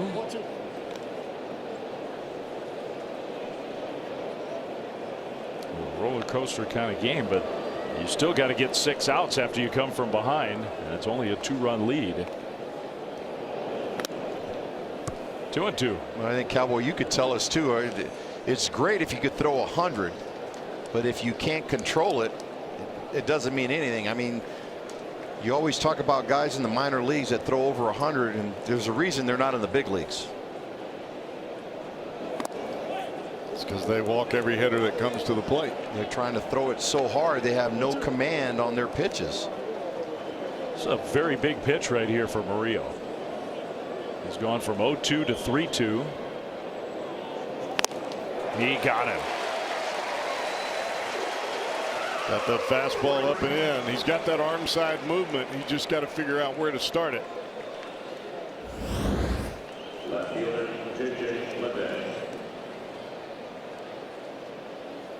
You got to be careful with this guy. He's had a great day yesterday, and he's had a couple good swings today. Doesn't have a lot to show for it, but he's had some good passes at some balls. He has got the power to change the game with one swing. He takes ball one. Yeah, you do not want to miss on the inside part of the plate.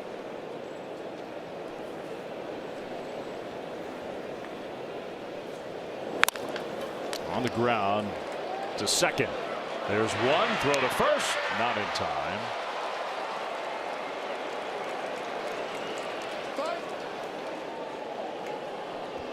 You know, even though that ball was in the middle of the plate, it's got some sinking action to it, and you can see Blade roll right over the top of it. He kind of throws that heavy sinker. It makes a good pitch right there, and you're not going to get Blade. He's got pretty good speed. So 2 down, and with Banfield, the catcher, coming up, we'll see a pinch hitter. Jose Trevino will hit. So not a left-handed hitter, but a more experienced hitter. 3 catchers right now on this Reds roster.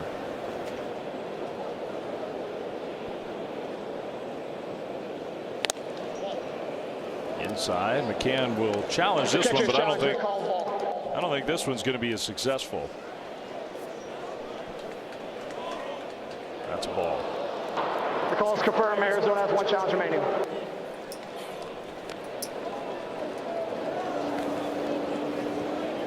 He's trying to help Murillo out here to get ahead in the count.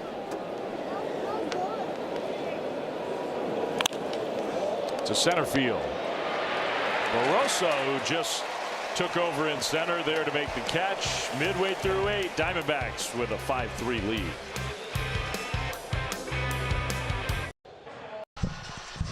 Well, the NFL season kicks off a day early with a Super Bowl rematch. The Patriots against the defending champion Seahawks Wednesday, September 9th on NBC and Peacock. Maybe that's the offseason program the Seahawks have put in to try to defend their title. A yoga pro. That was before the game today on the field. I missed you two guys out there. I mean, you didn't get the memo. I was in the back. It was early protocol. The staff and the crew was all out there doing the yoga, and we missed you two guys. Yeah, cowboy style yoga pants. So there's something else. Here's just what we want to show. And they had over 500 people out there to do yoga this morning. That's pretty cool. Trevino stays in to catch after being used as a pinch hitter. Some fans of both teams, I guess. Maybe transplants who now spend time down here in the desert. That's a strike to Tawa, who wasn't all that thrilled with that one. First pitch swing. Tawa's the guy who got that big inning started in the 7th. He did. That was a big hit in the game. Skies that one against Johnson behind second base. De La Cruz was a foot taller than Matt McClain, so he was going to catch that one.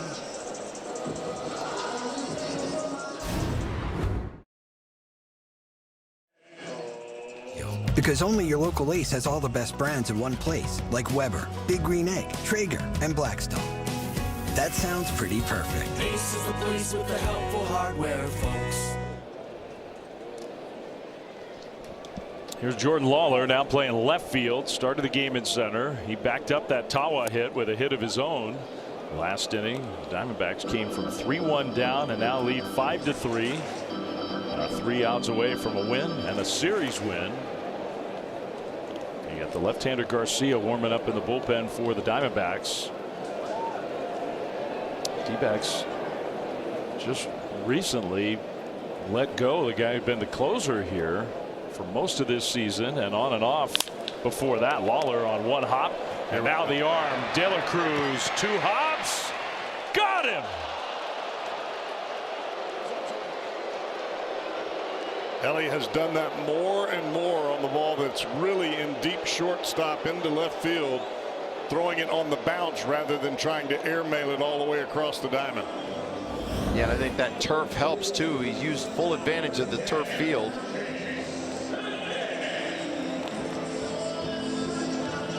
I said 2 hops. That was 3 hops, and he got it there just in time. Yeah. Whew. Boy. That's close. What a play. I mean, he didn't have time to get set and wind up and show off the full power of the arm. Catch and go. So 2 down. He's giving the Matumbo to the Diamondbacks dugout. Not against me. Ball. 1-1. It's Perdomo over there, probably yelling over at De La Cruz. Yeah. And yelling at his own teammates too at the same time. Foul ball for McCann. It's 1-2.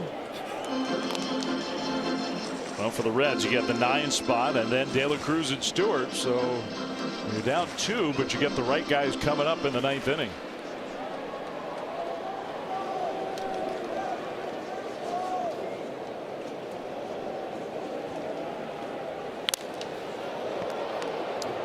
Shallow right, Rodriguez. Out number 3. So we go to the 9th. One last chance for the Reds with that guy coming up.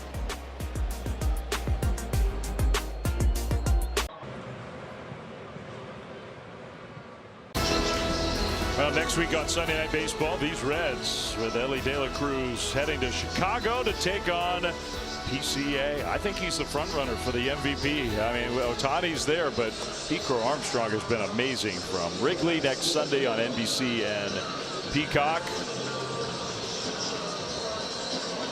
Cubs, the top team in the wild card standings. Phillies now close on their heels, and it is, you know, there is a difference in terms of those top two spots. So a lot can still change. Padres win it again today.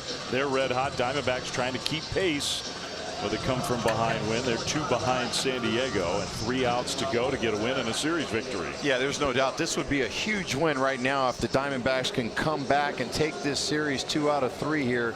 They're going to count on this guy right now, Brandon Garcia, who's kind of been thrust into the closer role when they released Sewald, but it still hasn't been announced, basically. Yeah, he's the closer in practice. Nobody's saying, yeah, this is our guy for sure, but he's having a great year. A sinker, sweeper, cutter, the only left-hander they got out in the bullpen, and they basically been using him to close games out. I figure at some point they're going to want to try to get another lefty. If he's going to be pitching the 9th inning, somebody else. Well, that was big controversy at the start of the season. There was no left-handers out there. I mean, we had 0. Not even Garcia was on the roster to start the season, and a lot of people in MLB couldn't believe that there wasn't one left-hander in the system that could fill in. And then Garcia has finally stepped up and become that guy. Saw Ginkel warming up behind him just in case. That 0-2 sweeper got a lot of the strike zone. Yeah, makes it tough on your manager when you don't have a left-hander in your bullpen or 2. Yeah, when you're playing teams with some of the top hitters in the league that are left-handers, like a PCA coming in with the Cubs, and you only got the one guy out there and you're using him as your closer. Or you got Freeman and Ohtani batting back to back. Yeah. 1-2 to Rodriguez. That one, wow, not challenged, right at the knees. Called a ball.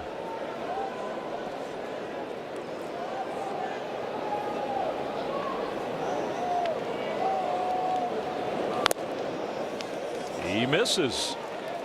This becomes a very big pitch here because De La Cruz and Stewart are looming. Yeah, lefty on lefty matchup. If you're Garcia, this is the guy you want for sure. Get that first hitter. You want to make him swing the bat. He got it. He just threw a nasty, perfect breaking ball for strike 3.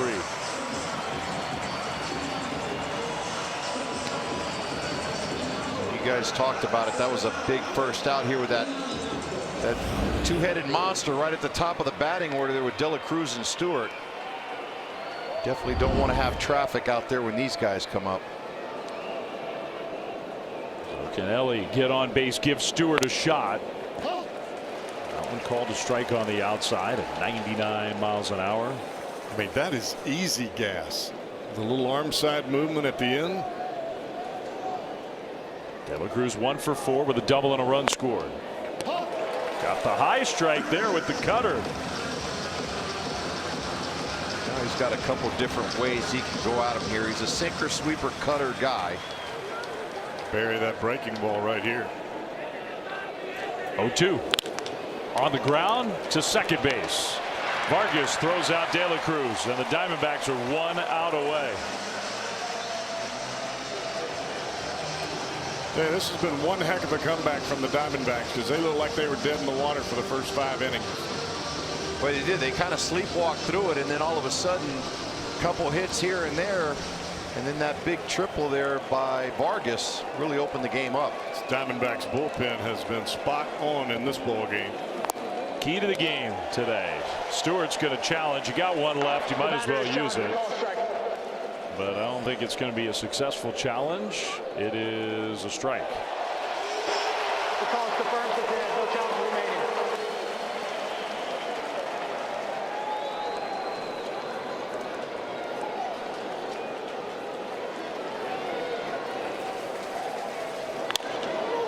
A bouncer, fair. So the game's not over yet. Stewart with Corbin Carroll, you're down 2. You can't make the final out of the game on the bases, so he'll stay at first. But it does give Myers a shot here. And I kind of like the way Garcia was pitching too, kind of old school. You don't want to get beat close and late in the game. You go middle away. This is interesting, isn't it? It's really interesting. I mean, that's interesting, but what I'm talking about is the manager's coming to make a pitching change. So they're going to bring the righty Ginkel in with Myers coming up. 1 out from a Diamondbacks win.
It's Sunday leadoff on Peacock presented by Ford. We've had an interesting game. It was 3-0 Reds. It was 3-1. And then in the blink of an eye, it seemed like it was 5-3 Diamondbacks.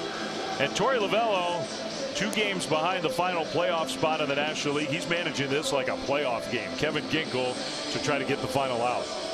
Yeah, I think for him right now, he's trying to, I believe he's trying to ride the hot hand. Ginkel pitched good in his last outing out there, and he feels like he's throwing the ball extremely well. He's going to try to rely on him to try to get the last out of this ball game. Well, the numbers would suggest that Myers hits left-handers much better than right-handers, and I think that's part of the reason for the move from Lovullo here. Well, Myers, and he has had a productive game. He's walked, had a double, had a single. He's been on base 3 times. Garcia gets 2 outs, gives up the 2-out single. And now gives the ball to Ginkel. First pitch right there for a strike. And Ginkel's a guy who's going to use that slider, the 4-seamer, and a sinker. We'll get that velocity up 95, 96 miles an hour. Got to see that slider right here, right? I would imagine so. There it was. It's a good one. 0-2. Reds are down to their final strike.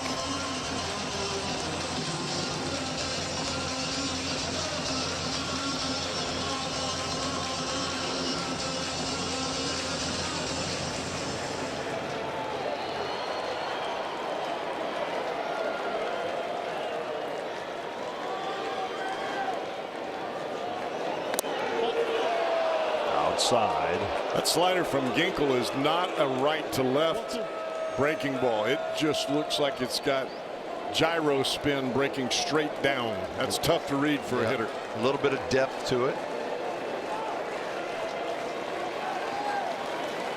1-2. On the ground to second. Vargas bobbles. And they won't get the final out. The Reds are still alive. He booted it. Well, fellas, I'd love to tell you that I haven't seen that before, but I have. Yeah. I mean, maybe wouldn't that be something to end the week where the Reds were 1 strike away and didn't make a play, and it cost them a game earlier this week if they turned the tables. Oh, it was right in the glove and just popped out. Boy, and that's the first error, I think, from Vargas in a long time. He had an errorless streak going. playing the position that Ketel Marte would usually be out there. But Vargas, wherever you play him, usually you count on solid defense. Yeah, he's very steady hand. You don't usually see that from him. So the game continues. Quick meeting at the mound, and that makes the Diamondbacks fans a little nervous. And Tyler Stevenson's a guy who can hit one into a gap. He got good speed, the tying run at first, ready to go on contact. 2 on, 2 out. That slider challenge coming. The catcher is challenging the call of ball. See if it clipped the top of the strike zone. Looked like a pretty good pitch.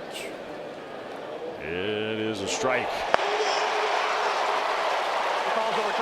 Boy, that's a big strike call too, and I think McCann's just trying to find any way to get an advantage for his pitcher out there, get him ahead in the count.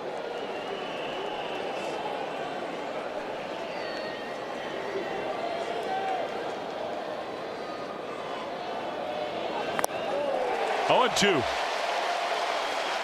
Again, 1 strike away.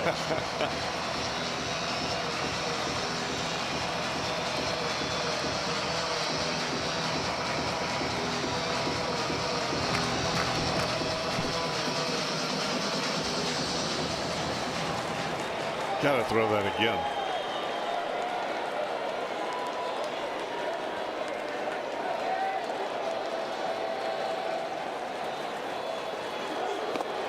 Threw it. Stevenson took it low. That's big block. If you're going to spike that slider, you got to count on your catcher, because an extra 90 feet would be huge. Tying runs at first.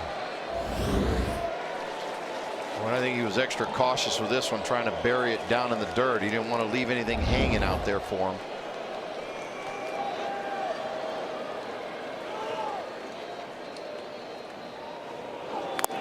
That one is low. 2 and 2. The Reds are not going down quietly here in the 9th inning. Oh, the life of a closer. Spoken by somebody who knows that life.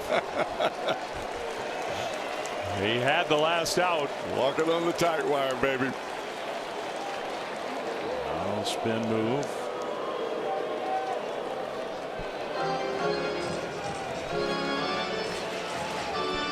We're just buying a few more moments out there.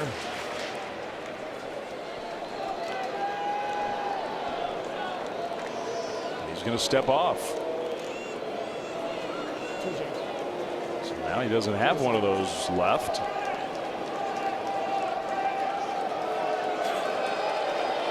He's got the one he wants.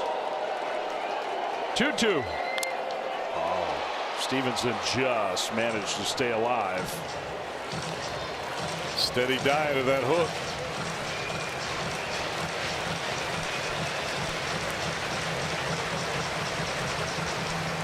That gyro slider is great as long as it's going down.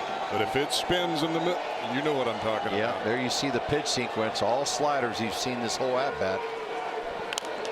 Stevenson finally got a fastball. He was a little late, but he spoiled it foul. Well, Tyler is dominant in the right center field gap. That's where he likes to hit the ball. Corbin Carroll out in right field, and then you got Barrosa in center, kind of shading over to right center field. Pinching that gap a little bit. Another 2-2. It is low. Well, that's a great eye right there. I don't know if I would have been taking a pitch like that with 2 strikes. Well, it's easier to take that pitch when you're looking away. If you're looking in right there, you swing. Full count, 3-2 with 2 down in the 9th inning. Runners go. It is strike 3 called. Game over. Well, it wasn't easy, but the Diamondbacks bullpen, 6 shutout innings today, and they tie the Cubs with the most comeback wins in all of baseball this season. That's a huge victory. Boy, it sure was. And you saw there, it took them to the 7th inning to come up with that big 4-run inning to snatch this one away from the Cincinnati Reds. Yeah, it did not look good early in the ball game. A 3-0 third inning for the Reds. They just could not close the door. Well, all smiles for the Diamondbacks. Was not looking like it was going to be a handshake line for Arizona for most of this game. Suarez left in the on-deck circle. He wanted a shot against his old team. The Diamondbacks fight hard to get this one and end up taking the series. And with the Padres up big, the Cubs up big, it just looks like they'll hold serve in that wild card race, but that's a victory in and of itself. And for the Reds, a tough week for this Cincinnati team. It ends on this Sunday in disappointing fashion. De La Cruz and the Reds have to regroup. This is just the start of a long road trip. They're going to San Francisco, then they go to Wrigley next weekend. And then after Wrigley, you've got Dodgers, Brewers, Dodgers, Brewers. Oh boy. Cubs, Braves. Oh boy. For the Diamondbacks, a big win. The guy who sort of was the catalyst down on the field, Corbin Carroll with Caroline. Corbin, you get the win and take the series. What was going through your mind in that 4-run seventh? Yeah, great job by the bottom of our order. Just kept the line moving, and then Vargas with the big hit there. In the sixth, you kind of got things going with your 16th triple of the year. Will you take us through that at bat? Yeah, two sweepers, 2 good takes, and then gave me a fastball, and yeah, I was hoping it'd go, but we'll take a triple. Can you hear how loud it gets in this park when you're rounding second? No, I can't hear anything, honestly. What did you see from your bullpen? One more time? What did you see from your bullpen in this game? Yeah, knew going into the day we had all our horses back there, so knew that if we got a lead that we were in a good spot, and yeah, they came in and did what they do. Torrey told us that his message to you has been to focus on your own game, but how important is this win for this team? Yeah, it's important. They're all important right now. We're just trying to take it a game at a time and see where we stand at the end of the day. Corbin, thank you. Awesome, thanks. Dave. All right, thanks, Caroline. Thanks to Corbin Carroll. It was not an easy week for this Diamondbacks franchise with everything that was going on off the field. On the field, a great win today to steal one from the Reds and win a series 5-3, the final score to take 2 of 3 from Cincinnati. Back to wrap it up here in Phoenix after this.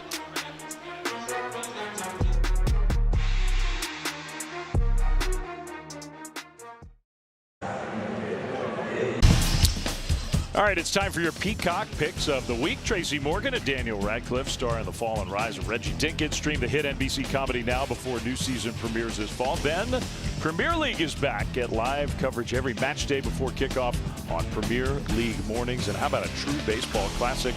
Field of Dreams is now streaming on Peacock. All right, back here for a final moment in Arizona as we wrap this one up. Diamondbacks with a come-from-behind victory. They have the most come-from-behind wins alongside the Cubs of any team in baseball. 5-3 final score. Dave Fleming, Luis Gonzalez, Jeff Brantley. And, Jeff, let's start with the Reds. I'm sure they're walking out of here today going, what just happened? Andrew Abbott was awesome. They were in control of this game. They're just a little bit of slip there in that final inning, and you got to hand credit to the Diamondbacks. I mean, to be able to be down 3-0, they did scratch out a run there around the 5th inning, but to be able to continue fighting, that's a team that knows they have a chance to get into the playoffs. Yeah, and Gonzo, hard not to be impressed with the Diamondbacks fight today, because with all the stuff that's happened this week, a lot of distractions with the Ketel Marte stuff. You're down, you're feeling kind of out, and they found a way. They're the true cardiac kids right now. I mean, just when you think they're out, they revitalize and they find a way. And you saw they're up there with the Cubs and comeback wins. They've been doing it all season just like this. Something's got to give. The Cubs are coming here tomorrow. It's going to be a lot of fun. It's going to be a big series for the Diamondbacks. Really big series for the Diamondbacks. All right, so that'll do it for us here from Arizona with the final score 5-3. Thanks for watching MLB Sunday Leadoff on Peacock, presented by Ford from Chase Field, with that final score of 5-3. Diamondbacks next week on Sunday Night Baseball. The Reds head to Wrigley to take on the Cubs. For Jeff Brantley, for Luis Gonzalez, for Caroline Pineda, and our entire crew, Dave Fleming saying so long from Arizona.